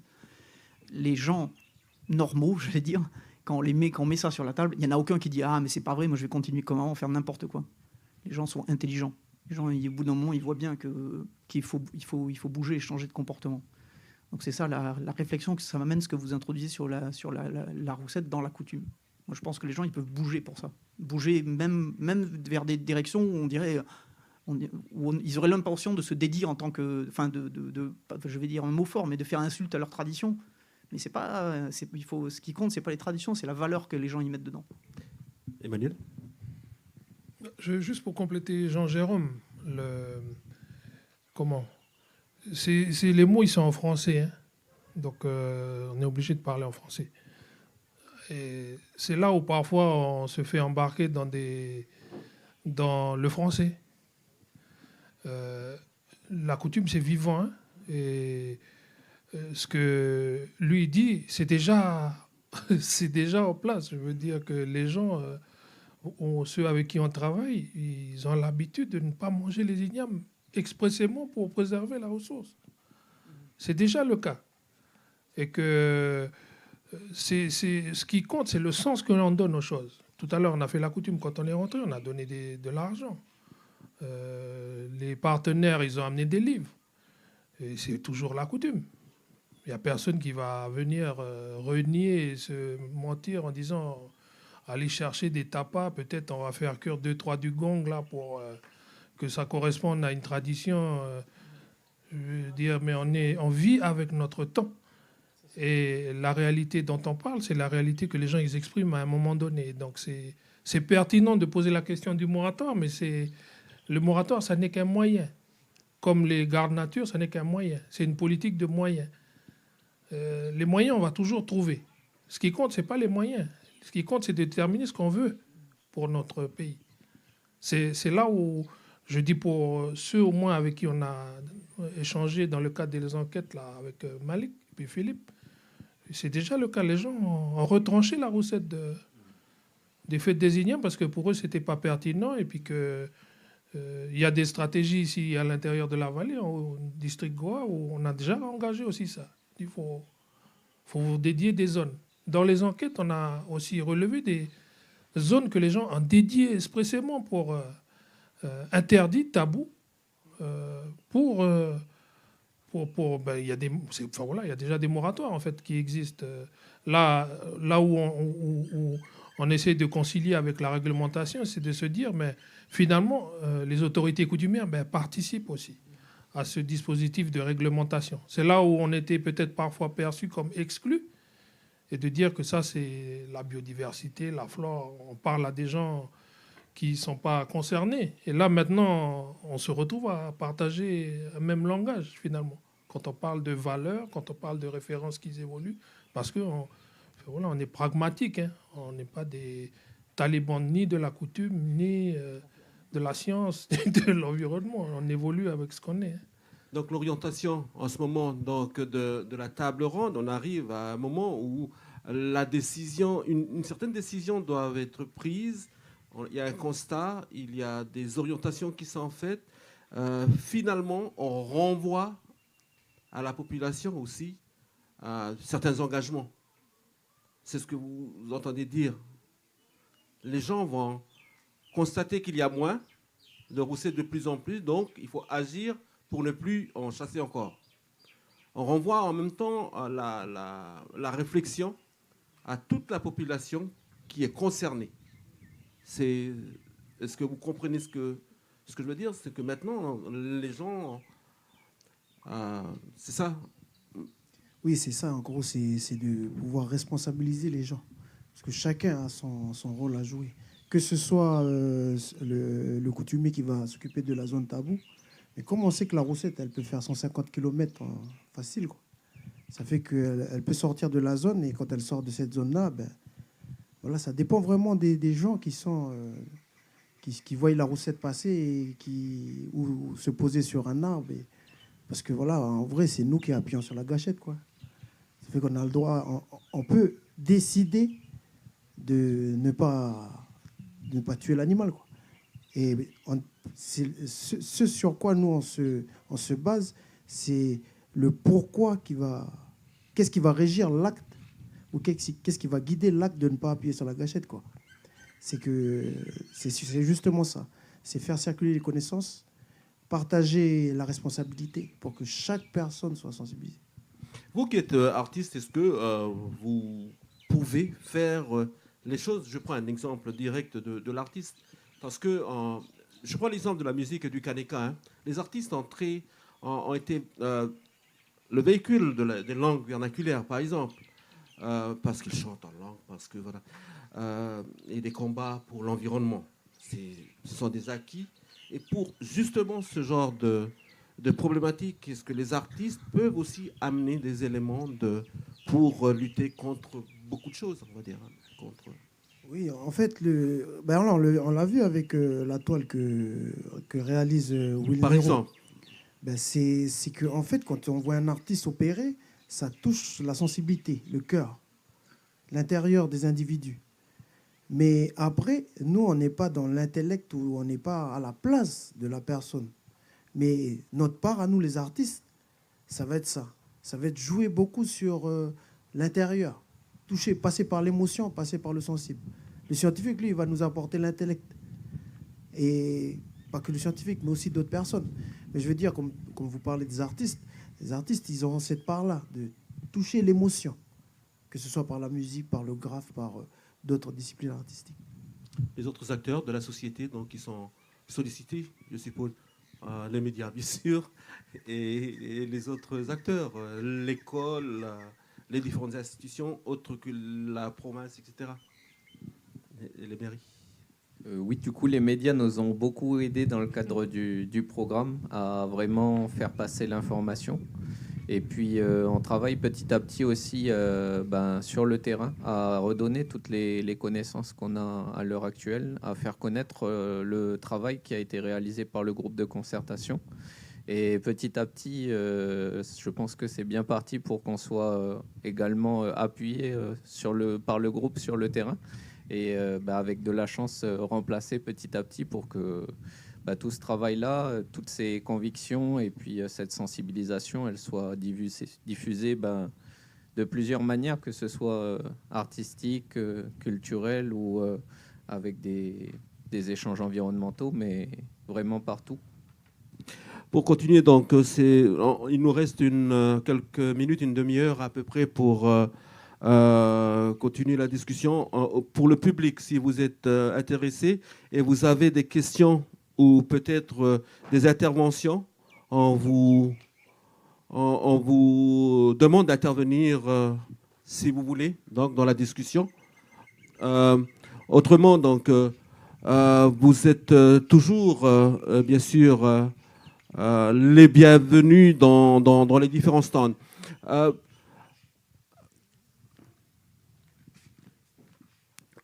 Donc il y a une intervention par là pour poser une question. Et vous l'avez bien entendu, donc il y a une orientation précise qui a été engagée sur la discussion. On est même arrivé à une forme de moratoire qui est peut-être dans les perspectives, mais nous ne sommes pas encore là. Nous sommes encore dans la réduction de la chasse et puis de faire attention et d'informer les gens. Donc, autrement, s'il n'y a pas de questions, je vais quand même revenir. Ah, s'il y a quelqu'un, donc allez-y. J'ai dit aujourd'hui, je vais faire le candide. Merci pour votre participation. J'ai remarqué, là, on a commencé la discussion en parlant des chasseurs et j'ai l'impression qu'on a terminé en parlant des mangeurs de roussettes. Est-ce que c'est faut pas plutôt développer, c'est bien un axe à développer, une pensée, un travail à développer? Voilà, merci. Est-ce qu'il y a un élément de discussion? Pour les mangeurs. Non, juste Malik complétera sûrement, mais c'est pour préciser que parmi une des études qui a été faite dans le cadre du cofinancement de l'OFB par l'Institut agronomique calédonien a montré, je ne sais pas s'ils sont dans le public, ils pourront peut-être prendre ma suite pour préciser aussi, mais il a aussi montré que les premières choses qui étaient évoquées par les gens quand on les sollicitait sur la roussette, c'était pas forcément tradition, espèce menacée, etc. C'était manger, bougna, c'était tout ça, quoi. Donc ça veut dire que oui, il y a forcément la question des mangeurs, Yvan Zong, c'est sûr. Voilà, très intéressant. Si vous avez des éléments ou plutôt des questions, mais aussi vous voulez intervenir, il n'y a pas de souci là-dessus. Bonjour madame. Bonjour, du coup Séverine Boire de l'IAC, donc, qui a coordonné l'étude socio-anthropologique et juste pour compléter un peu cette histoire du glissement, plutôt que de questionner les pratiques des chasseurs, de rentrer se poser la question des mangeurs, puisqu'en fait, les chasseurs mangent la roussette, mais les mangeurs, ça concerne encore plus de monde que les chasseurs. Et qu'en fait, quand Laure Tindao, elle allait à la rencontre des gens, elle a rencontré plus de 150 personnes, et elle leur posait d'emblée la question, quand je vous dis roussette, qu'est-ce qui vous vient à l'esprit ? Et les premiers mots qui viennent, il y a eu plein de types de mots qui sont sortis, mais majoritairement, les gens nous ont parlé de l'aspect manger, bougna, repas. Et en fait, c'est vraiment intéressant de faire ce déplacement, de plus penser en termes de chasseurs, mais de penser en termes de mangeurs. Parce qu'en fait, manger, c'est pas que un acte biologique, mais c'est plein d'autres choses. Parce que manger, en fait, on mange, c'est une manière d'être soi.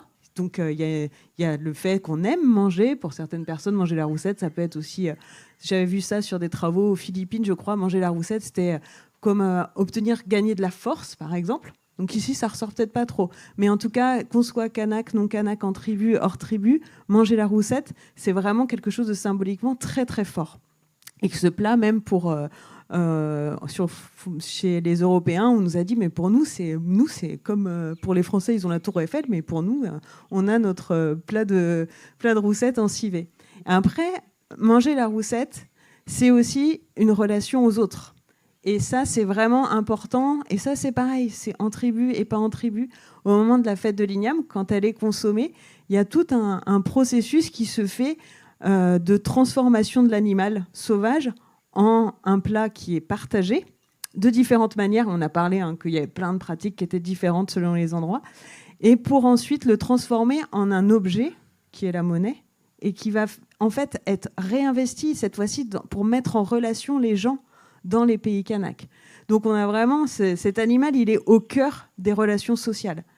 Et enfin, manger un animal comme ça qui est prélevé dans le milieu, c'est aussi une manière d'avoir une relation à la biosphère. Alors c'est un peu un gros mot, c'est une manière d'avoir une relation aussi à la nature. Parce que quand on va chasser, on fait appel à plein de savoirs. On connaît des lieux, parfois sacrés, des lieux avec lesquels on a une histoire, où on a l'habitude d'aller chasser avec les enfants, avec le grand-père.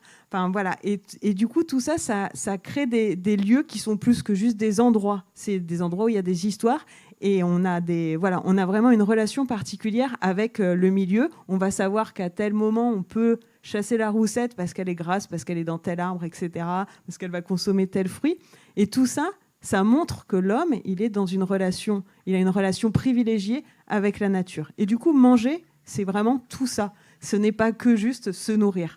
Et en fait, on a choisi cette entrée-là aussi pour, dans le groupe de concertation, essayer d'éviter de partir tout de suite sur justement le bon chasseur et le mauvais chasseur. En fait, la question, c'est ce qui est beaucoup plus courant que chasser la roussette, c'est de la manger, et que là-dessus, ça nous concerne beaucoup plus tous, et d'où qu'on vienne, quelque part.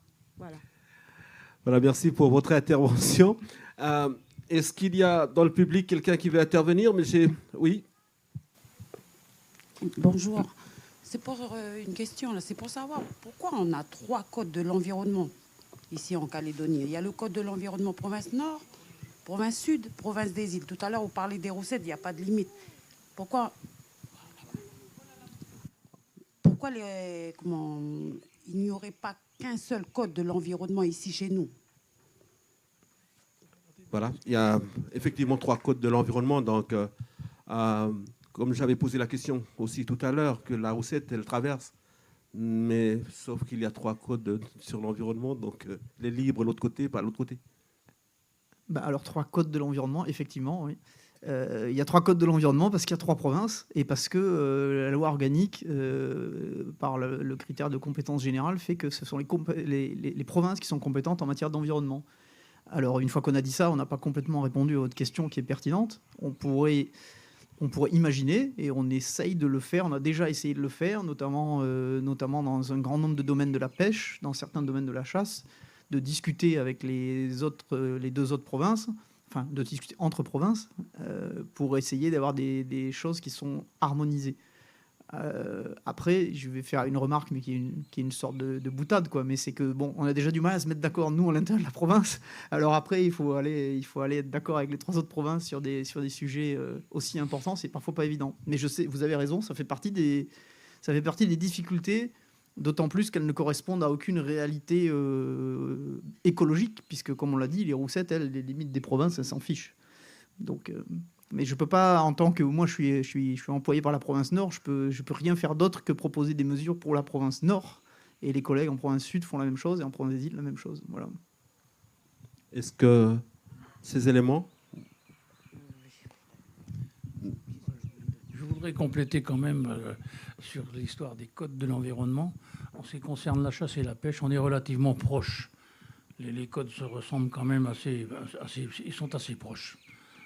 On travaille, la fédération travaille pour les deux. On travaille pour la province Sud et on a donné un coup de main également en province Nord.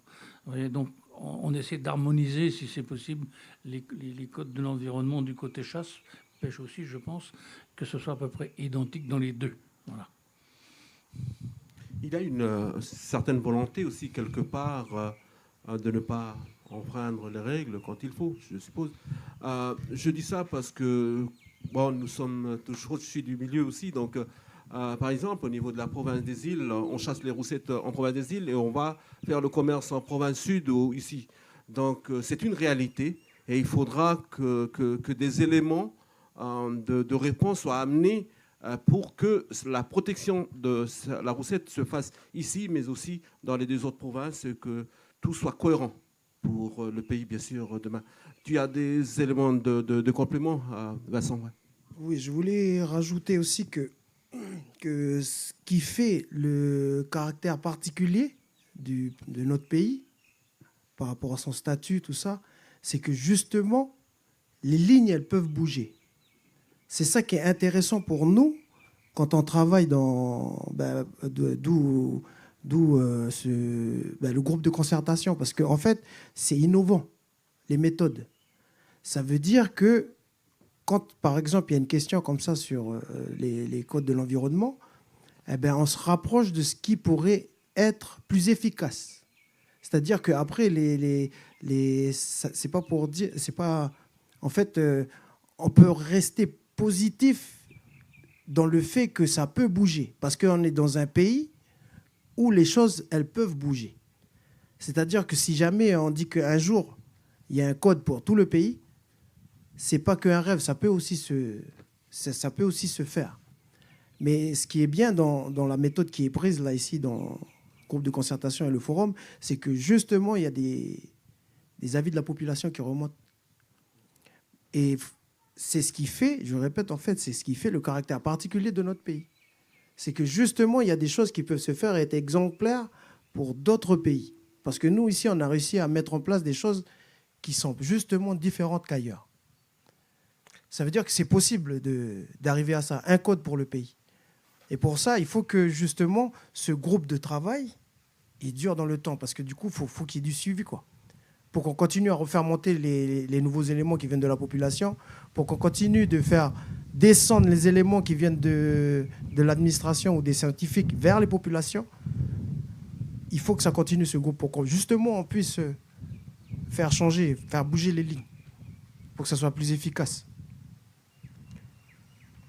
Madame ? Une autre question, c'est pour tout à l'heure, vous avez parlé des amendes. Les amendes ? Soi-disant pour que ce soit les coutumiers. Mais est-ce que ce ne serait pas possible de donner ces droits-là aux associations? Parce qu'il y a beaucoup d'associations d'environnement chez nous dans le Nord. Beaucoup d'associations de jeunes. Voilà des éléments donc, de réponse toujours à cette problématique de pouvoir, entre guillemets, donc, punir ou sévir. Il y a beaucoup d'associations, effectivement, qui sont là pour aider la société. Et la question de l'association pose beaucoup de problèmes derrière. Mais la question aujourd'hui, c'est que est-ce que les associations peuvent donner ces sanctions? C'est ça la question. Est-ce que la réflexion est arrivée chez vous sur cette question-là? La réflexion, elle est arrivée chez nous. Et bon, moi, je vais apporter juste des petits éléments que j'ai compris parce qu'il faut compléter, quoi. C'est vrai que tout le domaine juridique, faut comprendre, quoi. C'est difficile. Mais on a des juristes qui nous accompagnent sur ce point-là. Moi, ce que j'ai compris, en fait, c'est que voilà, ceux qui peuvent assermenter, c'est les gardes nature. Mais les coutumiers aussi, par un acte coutumier, ils peuvent aussi faire remonter une plainte jusqu'à la gendarmerie. Et pour parler des associations, les associations, pour qu'elles puissent intervenir, se porter partie civile, c'est-à-dire que partie civile, après, tu peux avoir des dommages et intérêts, quoi. Eh bien, en fait, ces associations, elles doivent être reconnues. Voilà, c'est ça. Et ces associations, elles doivent être reconnues d'intérêt à agir. Donc, ces associations, elles peuvent, pour être reconnues, je crois qu'il y a des démarches à faire auprès au commissariat pour qu'elles soient reconnues d'intérêt à agir. Et à partir de ce moment-là, elles peuvent aussi intervenir dans le cheminement des procès, tout ça, pour se porter partie civile. Mais c'est vrai qu'il y a ces possibilités-là au niveau des associations, au niveau des coutumiers, pour accompagner le travail qui est fait au niveau des gardes nature pour justement faire remonter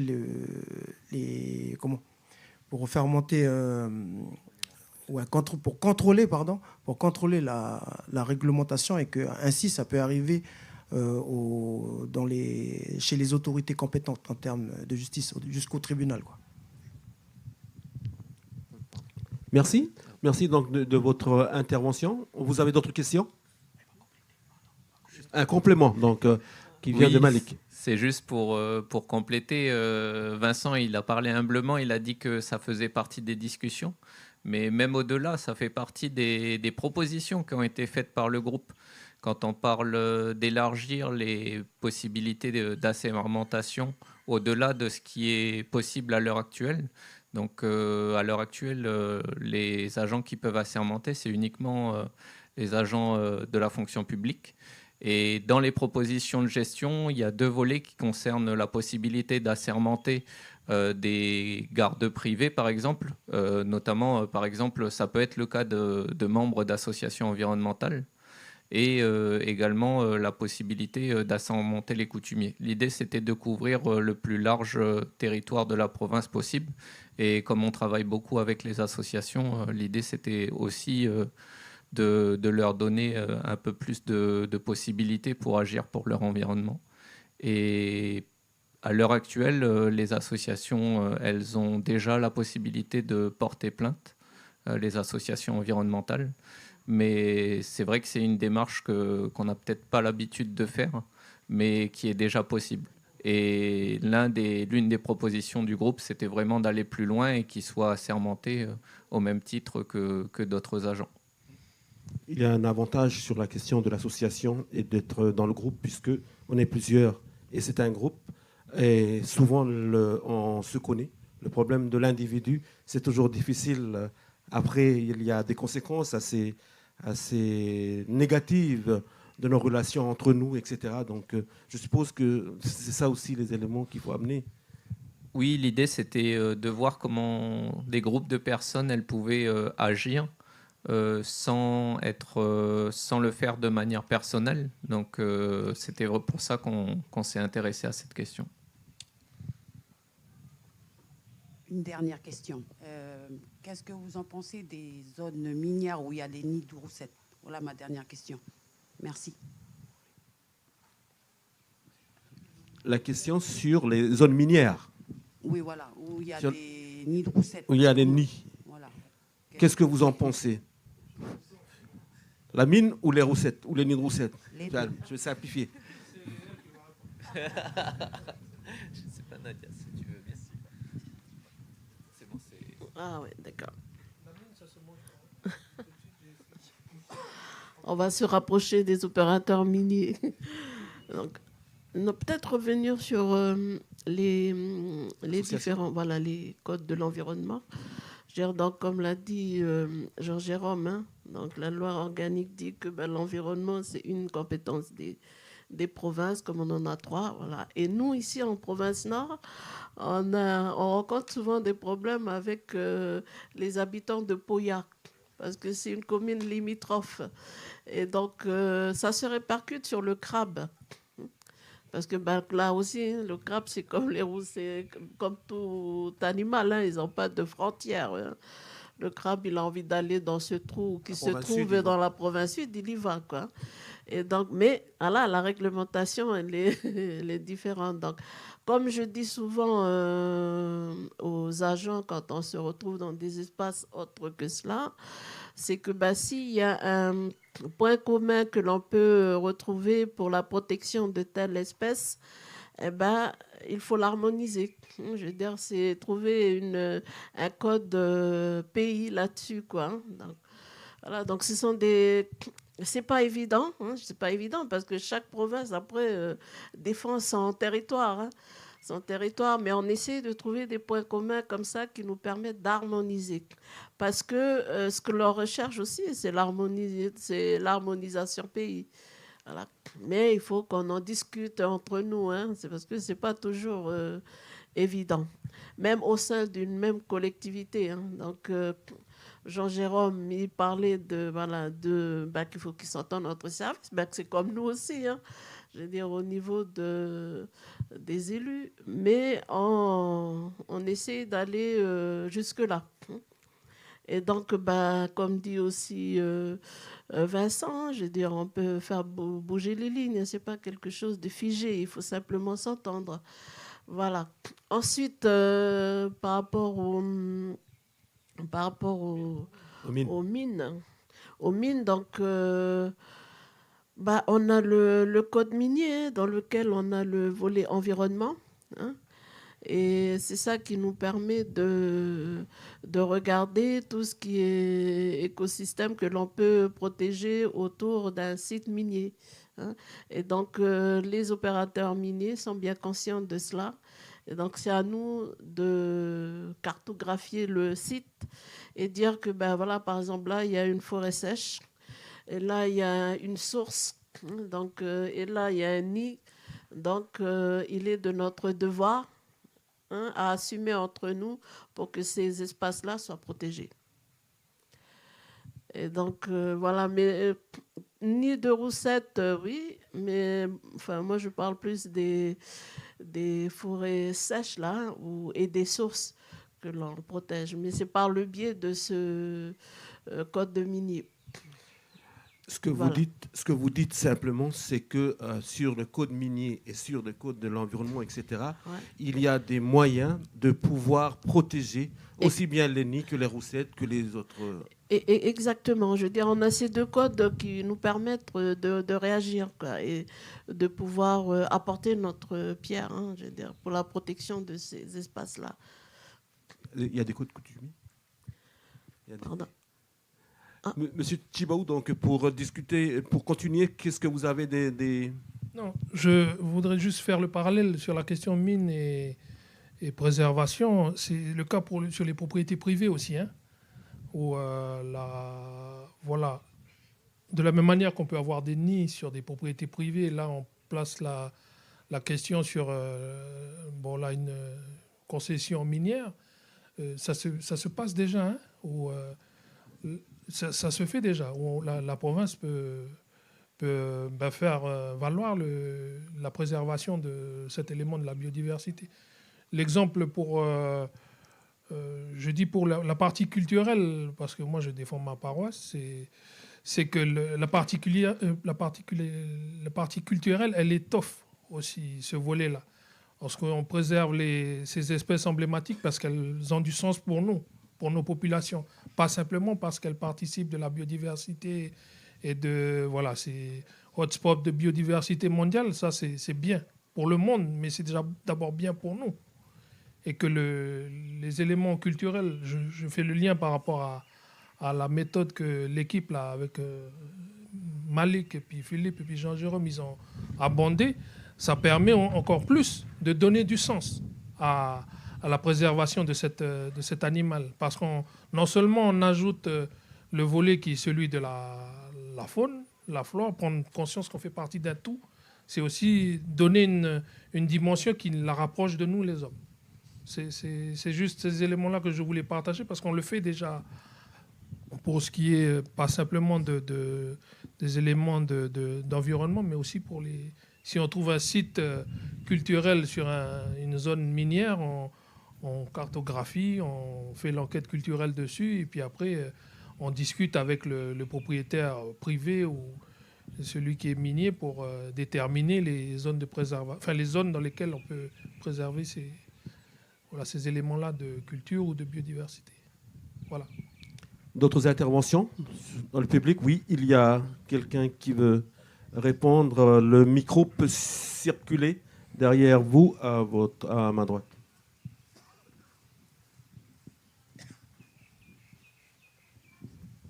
Oui, bonjour. Moi, je me posais une question, c'est parce que la concertation, elle permet de discuter avec l'ensemble de la population et de voir comment on peut agir sur notre consommation humaine de roussettes.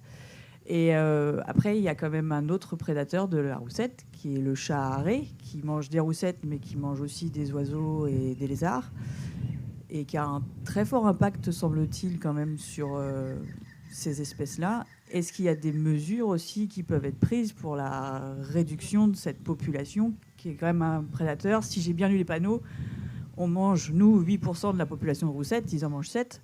C'est quand même pas mal. Voilà, il y a d'autres prédateurs. Voilà le prédateur. Oui, on vous parlait du chat arrêt, c'est vrai, il fait beaucoup de dégâts dans l'environnement.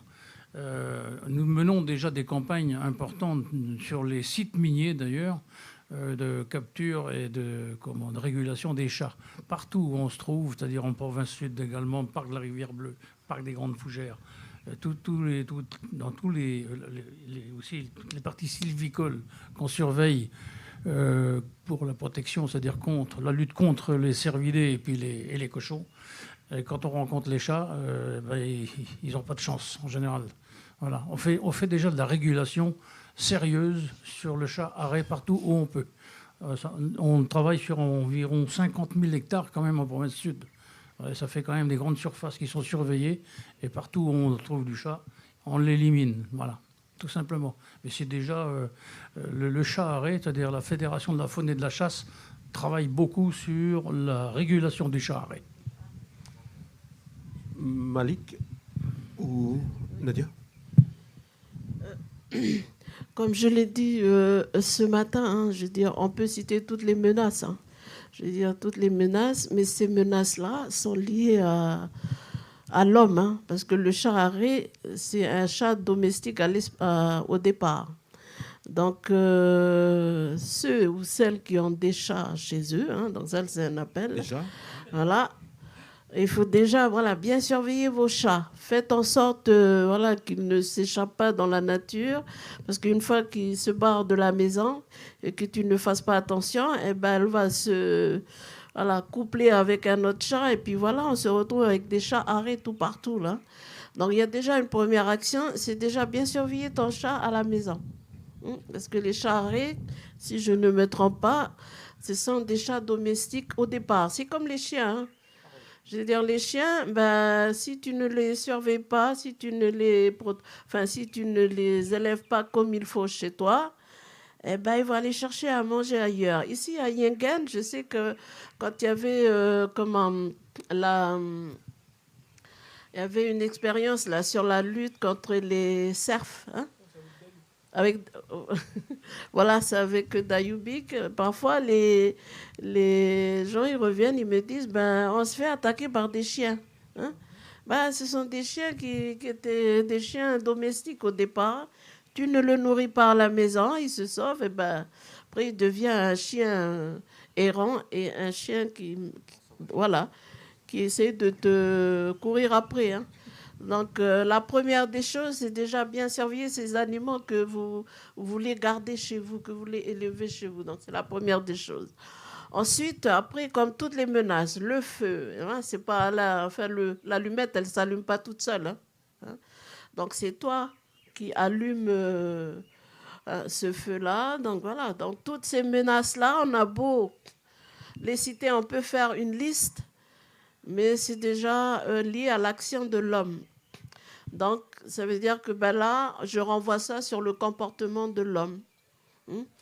Donc, essaie de changer ton comportement. Donc, quand je dis ça, je m'adresse à tout le monde, y compris moi. Il faut que je change de comportement quand je veux protéger mon patrimoine. Là où il se situe. Hein. Terre, mer, l'air, mais...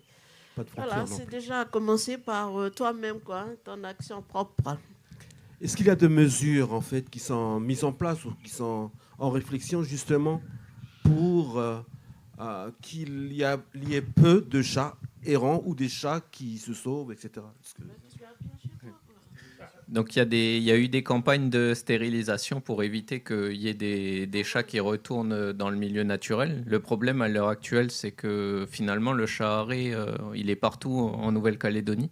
Les collègues de Dayoubik, là par exemple, ils ont retrouvé, en mettant des pièges photos, ils ont retrouvé des traces de chat arrêt, des photos de chat arrêt jusqu'en haut du Mont Panier.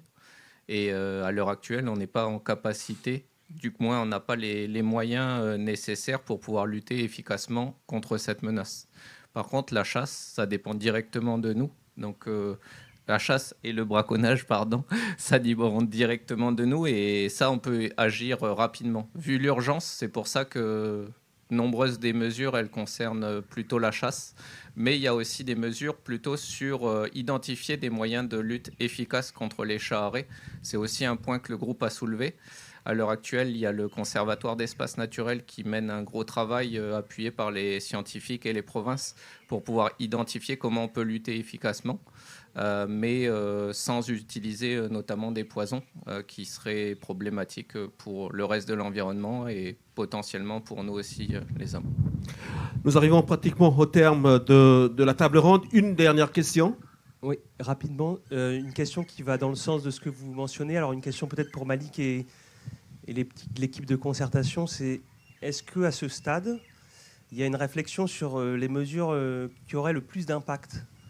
Ou est-ce que c'est quelque chose que vous gardez après avoir collecté l'avis des usagers, des populations? Est-ce qu'à ce stade, vous avez déjà des informations ou des idées sur là où il faudrait, dans un monde idéal, agir en priorité pour les roussettes? L'aspect impact des mesures, des 27 mesures là. Ou est-ce que c'est pas une réflexion pertinente? L'idée, c'est qu'il y a des mesures qui dépendent d'autres mesures et aussi que c'est vraiment, c'est pas juste des propositions qu'a fait le groupe, c'est vraiment dans l'esprit d'avoir une réflexion sur un plan de gestion des roussettes. Donc, il y a beaucoup de mesures qui vont fonctionner uniquement si elles sont combinées. Et donc, il n'y a pas vraiment de mesures qui ont été identifiées comme celles qui régleraient la situation à elles seules. C'est vraiment des groupes de mesures à prendre ensemble pour pouvoir améliorer la situation. Voilà, c'était donc la dernière question avec le public, avec les échanges avec le public. Maintenant, on va passer à notre séquence finale de cette table ronde. Je vais commencer par les deux qui sont au bout pour terminer avec Madame Heo tout à l'heure, le dernier mot, après tout ce qu'on a dit. Donc, vous voyez, le public a bien suivi ce qui s'est dit et ils ont demandé que tout ça, là, la dernière question, c'est comment, qu'est-ce que ça va être demain. Donc maintenant, la question, c'est qu'on ouvre le débat sur d'autres situations, mais aussi sur d'autres orientations. Aujourd'hui, qu'est-ce qu'il faut dire après les échanges qu'on a eus aujourd'hui? Aussi bien sur les roussettes, mais s'il y a d'autres sujets à évoquer. Mais plus principalement sur la roussette, ça serait mieux. D'autant que pour moi, on est encore une fois, mais comme je suis déjà intervenu sur ce point-là tout à l'heure, hein, sur la roussette, on est sur quelque chose de très, de beaucoup plus spécial qu'une autre espèce menacée à cause de la valeur qu'elle porte. Donc les suites, il y a on a dit toute cette organisation, elle a pour but de conscientiser un peu chacun là où il est, qu'il s'agit maintenant d'agir. Et quand je disais tout à l'heure d'être un peu, entre guillemets, violent avec soi-même, c'est à ça qu'en général qu'on reconnaît la vraie action. C'est quand on se dit « Ah, ça m'embête, pour être poli, de faire ça ou de ne pas le faire, mais je vais le faire quand même parce que j'ai compris que la situation, elle est trop grave et que si jamais je ne prends pas sur moi, les choses vont très mal tourner pour tout le monde. » On reconnaît l'action, la vraie action, au fait qu'elle n'est pas confortable. Donc il faut se mettre un peu en avant et dire avant je faisais ça, j'aime beaucoup manger, j'aime beaucoup ceci, j'aime beaucoup aller à la chasse, mais je comprends qu'il faut vraiment réagir maintenant. Donc ça c'est la première suite qu'on espérait. Après il y a d'autres suites plus organisationnelles ou pragmatiques. Il y a le groupe le groupe de concertation dont on a longuement parlé, dont la dynamique nous-mêmes nous a surpris, qu'on va dire, favorablement, et qui a envie de continuer à porter cette parole, à la répandre. On a parlé aussi tout à l'heure du fait, il y a eu une intervention dans le public aussi sur le fait qu'on a 3 codes, etc. On est bien conscient qu'il faut élargir la discussion aussi aux collègues des autres provinces, qui eux aussi ont ce souci-là, bien sûr. Donc voilà, je jette un peu dans le désordre, mais il y a encore beaucoup de travail à faire. Il y a un énorme effort de sensibilisation qui est à faire, on l'a vu. Malik, Philippe, le groupe, ils ont déjà travaillé à des outils qui existent, mais il faut encore déployer cet effort. Au cours de la journée, des gens m'ont parlé des interventions dans les écoles, du fait qu'on pouvait mettre des supports, qu'il y avait déjà des gens qui utilisaient les premiers supports produits par le projet. Donc voilà, les pistes d'action, elles sont nombreuses, mais moi j'appuierai surtout sur la première action, comme disait l'autre, aidez-vous vous-même. C'est-à-dire la première action, c'est vous dans votre vie. Qu'est-ce que vous pouvez changer à ce que vous faites d'habitude ? Et un jour, peut-être, on verra des gens prendre la parole dans les réunions familiales ou des paroles dans des coutumes en disant, ben là, par exemple, là, on a mangé les roussettes. Je trouve que la prochaine fois, l'année prochaine, tout ça, faut faire peut-être on peut faire un effort, ou peut-être faut manger moins, peut-être faut faire attention, je sais pas. Je rêve peut-être, mais quand on sera arrivé à ce stade-là, on aura vraiment changé des choses. Emmanuel, le dernier mot, donc, que vous voulez dire, c'est quoi? Pas après toute la discussion qu'on a eue sur les différentes interventions. Moi, les orientations, par exemple. Sur les orientations, bon, voilà. Je pense que c'est important de donner du sens aux actions qu'on engage, hein. Qu'on soit dans les collectivités ou qu'on soit autorité coutumière ou parents d'élèves. C'est clairement là ce que nous dit l'étude, c'est que d'ici 20 ans, c'est fini. On ne mange plus les roussettes. Donc à partir de là, on fait quoi? Peut-être qu'avoir une veille sur une phase pilote à engager sur des stratégies de moratoire à certains endroits pour lesquels on a identifié avec des autorités coutumières des zones qui sont déjà tabous. Et puis, ben voilà, avoir des stratégies concertées, c'est pas simplement à l'échelle de la province, c'est aussi, comme on a dit tout à l'heure, à l'échelle du pays. Parce que les roussettes, comme nous, on n'a pas de passeport, on traverse voilà, le pays de long en large, quoi. Et quand je dis donner du sens, c'est aussi ben voilà, savoir ce qu'on veut pour nous-mêmes déjà. Si c'est important pour nous, ça sera important pour nos enfants. On ne peut pas se prévaloir de ce qu'eux ils vont faire comme choix, mais déjà, nous, à notre niveau, avoir des phases de concertation plus régulières et de suivi, type Forum Roussette, peut-être d'ici 2 ans ou 3 ans, afin de se retrouver avec l'ensemble des acteurs sur des stratégies voilà, à moyen terme, quoi. Et voilà, peut-être après, nos élus ils vont éclairer ça avec des budgets, mais déjà, si nous, on peut s'éclairer soi-même, c'est déjà bien. Voilà. Voilà, merci. Mais, voilà, puis peut-être ouvrir à d'autres espèces, hein, parce que c'est pas la roussette, elle vole pas toute seule, hein. Il y a plein d'animaux qui naviguent autour de la roussette, que la mer, la terre, c'est pareil. Donc ces stratégies-là, la méthode, elle est intéressante avec l'environnement, et peut-être que c'est à élargir sur d'autres champs, parce que ça mériterait d'être éclairé aussi sous d'autres angles. Je pense aux chasseurs, et on a oublié les mangeurs aussi. Parce qu'il y a plus de mangeurs que de chasseurs, hein. Voilà, vous l'avez bien compris. Emmanuel Chibaou, donc directeur de la culture à la province Nord. Et puis auparavant, vous avez eu Jean-Jérôme Castan, chef du service impôts et environnement et concertation donc, de la province Nord. Et je le rappelle, il est à l'origine du programme Horizon Roussette. À côté d'eux, nous avons donc les chasseurs, ou la Fédération des chasseurs, pardon. C'est M. Pierre Aubé. Pour terminer. Oui. Alors, moi, je vais dire quelque chose d'assez compliqué. Je crois qu'il faut réveiller les consciences de tous, des chasseurs, des mangeurs, et des administratifs également. C'est une conscience qu'il faut réveiller, mais dans tout domaine. Voilà. On ne peut pas réussir cette affaire de protéger la ressource roussette s'il n'y a qu'un seul acteur qui se met au boulot. Il faut que tous s'y mettent, tout le monde. Et ça va aussi à l'école.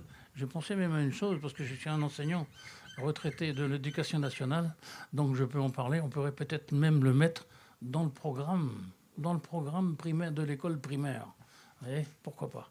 Donc là, on est sûr que ça passera à l'école. Et puis voilà. Merci beaucoup. On va passer à Vincent Djamali. Après, ce sera donc Malik Wedine et puis Madame la représentante de la province Nord. Vincent. Voilà, je pense qu'il y a beaucoup de choses qui ont été dites, hein, et qu'on a besoin de méditer. Ouais, je crois qu'on a besoin de méditer sur tout ça. Et voilà, nous, le groupe de concertation, on est une 20aine de personnes. Mais je crois qu'on représente beaucoup de personnes qui sont sensibles par rapport à notre environnement. Et je pense que nous, on sera juste les relais, quoi. Mais voilà, ça, c'est comme disait Jean Jérôme, que voilà, ça dépend de chacun. On a besoin de tous se responsabiliser et surtout aussi de mettre les avis en concurrence, pas en compétition. Mais vraiment concourir ensemble pour que voilà, on arrive à avoir nos populations de roussettes augmentées plutôt. Ouais. Merci Vincent. Malik? Oui, donc avant de répondre, c'était juste pour rappeler que tout ce travail-là, c'est un fruit d'un long travail et d'un travail où il y a beaucoup de monde qui ont participé. Les agents de la province Nord, des habitants et habitantes de la province Nord, beaucoup d'associations, notamment certaines qui sont avec nous aujourd'hui, comme l'Association pour la conservation des chauves-souris, d'Ayoubik, qui ont vraiment œuvré pour aider à compter les roussettes, aider sur le terrain, et puis beaucoup de gens qui nous ont partagé leurs connaissances, leur manière de penser, et plus récemment aussi le groupe là, qui nous accompagne, avec certains membres du groupe qui travaillent pour les roussettes depuis déjà des dizaines d'années. Et que vraiment le message qui est porté là, c'est un message d'un groupe qui était une vingtaine de personnes ce matin. Et puis depuis que vous avez donné chacun vos avis et vos recommandations, beaucoup plus de personnes. Ce message-là, il va pouvoir être partagé avec d'abord les services de la province Nord, et puis après nous le faire remonter le mieux que possible aux élus pour que tout le monde puisse avoir mis sa pierre à l'édifice pour construire ce travail. Et voilà, le travail, c'est que le lancement. On a un groupe de concertation là, constitué vraiment de personnes qui sont impliquées et qui donnent du temps pour les roussettes. Je pense qu'il y a encore pas mal de travail à faire, mais il y a beaucoup de personnes qui vont nous rejoindre. Et puis n'hésitez pas aussi à faire appel à nous sur que ce soit la page Facebook Horizon Roussette ou sur le site internet de la province Nord pour qu'on essaye, si on est disponible, pour venir apporter ce travail-là un peu partout, que ce soit au nord, au sud ou aux îles. Voilà, merci Malik pour ces précisions. Maintenant, on va terminer avec Madame Nadia Heo, conseillère donc de la province Nord et présidente de la commission environnement. Vous avez été très à l'écoute aujourd'hui, puisque je suppose que le public est là et attend beaucoup de vous, d'éclaircissements, parce qu'ils ont besoin de savoir ce qui se passe. Merci encore une fois d'avoir été ici pour cette table ronde. Merci. En même temps, je rappelle simplement aux auditeurs que c'est la seule femme qui est ici, donc sur le podium. Et la plupart des intervenants ont été des femmes. Donc merci mesdames d'être intervenues, parce que vous avez rééquilibré les choses pour nous. Madame Heo, c'est à vous donc de terminer ce temps de discussion, cet espace de discussion sur Jido Radio. Merci Romain. Donc je voulais dire ici que les propositions qui ont été faites par le groupe de concertation, mais je les ai découvertes en même temps que vous. Donc vous voyez la lourde charge que j'aurai à faire pour faire remonter tout cela à notre niveau. Mais ça fait partie de notre travail et de mon travail, évidemment. Et donc, ce groupe de concertation est à saluer. Je veux dire que je salue moi-même, parce que tout ce qui a été dit ici et tout ce qui a été aussi relevé par le public, ils sont pratiquement déjà bien écrites dans les propositions, là, et elles sont assez claires. Donc, à partir de là, ce que je leur disais, c'est que maintenant, il faut prioriser par rapport à des actions qui peuvent être menées à court terme ou à moyen terme.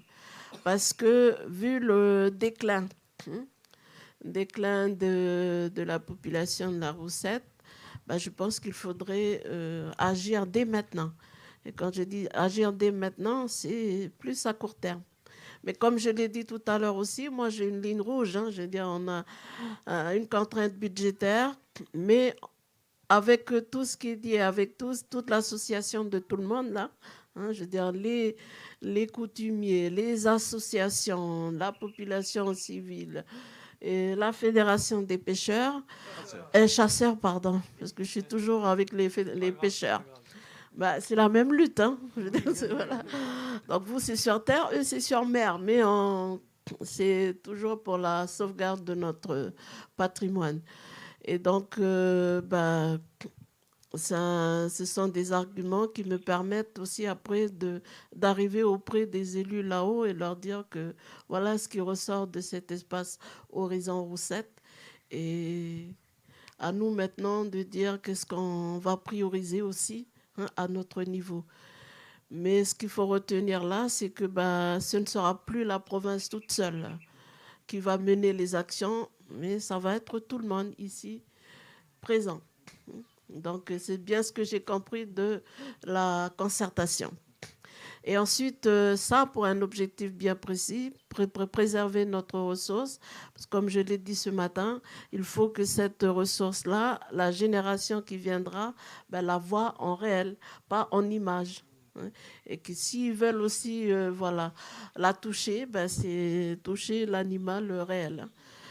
Et Romain, excuse-moi de revenir sur ce que tu as dit tout à l'heure, l'oiseau, parce que j'ai été reprise par le directeur de la DDE qui me disait que la roussette n'est pas un oiseau, c'est une mammifère. Donc voilà, parce que les oiseaux, et de ce que dit la SCO, les oiseaux, c'est ceux qui ont des plumes. Et la roussette n'a pas de plumes, mais a des doigts. Voilà, donc, et porte son bébé. Donc c'est aussi... c'est aussi ça, je veux dire, voilà. Voilà, c'est aussi ça. Donc, voilà, la roussette, elle est comme nous, les êtres humains. Nous sommes des mammifères. Donc, voilà, protégeons-la comme nous nous protégeons nous-mêmes. Voilà, pas pour nous tout seuls, mais pour les enfants qui viendront après. Voilà, merci. Merci, Madame Heo, pour ce dernier mot. Merci au public, merci aux équipes techniques d'avoir participé, d'avoir assuré donc, cette table ronde. Merci à l'équipe qui l'a préparée avec moi, bien sûr. Je parle de l'équipe de Malik avec Philippe, etc. Merci aussi à ceux qui sont venus intervenir. Encore une fois, en tout cas, nous, on a toujours parlé de chasseurs. On a oublié de parler des mangeurs, donc autant pour nous. Mais en tout cas, passez une bonne fin de journée. Ce n'est pas fini. Le programme ici va s'achever à 20h. Il y aura des choses à savoir encore ce soir, puisqu'il y aurait une bonne animation. Merci encore une fois à vous. Merci aux auditeurs qui ne sont pas ici avec nous, mais qui nous écoutent de là où ils sont. Soyez à l'écoute, continuez à être fidèles et bien sûr à très bientôt sur le canal. Moi, je vous rejoins à 17h30 pour notre dernière intervention d'ici. Merci Oletti.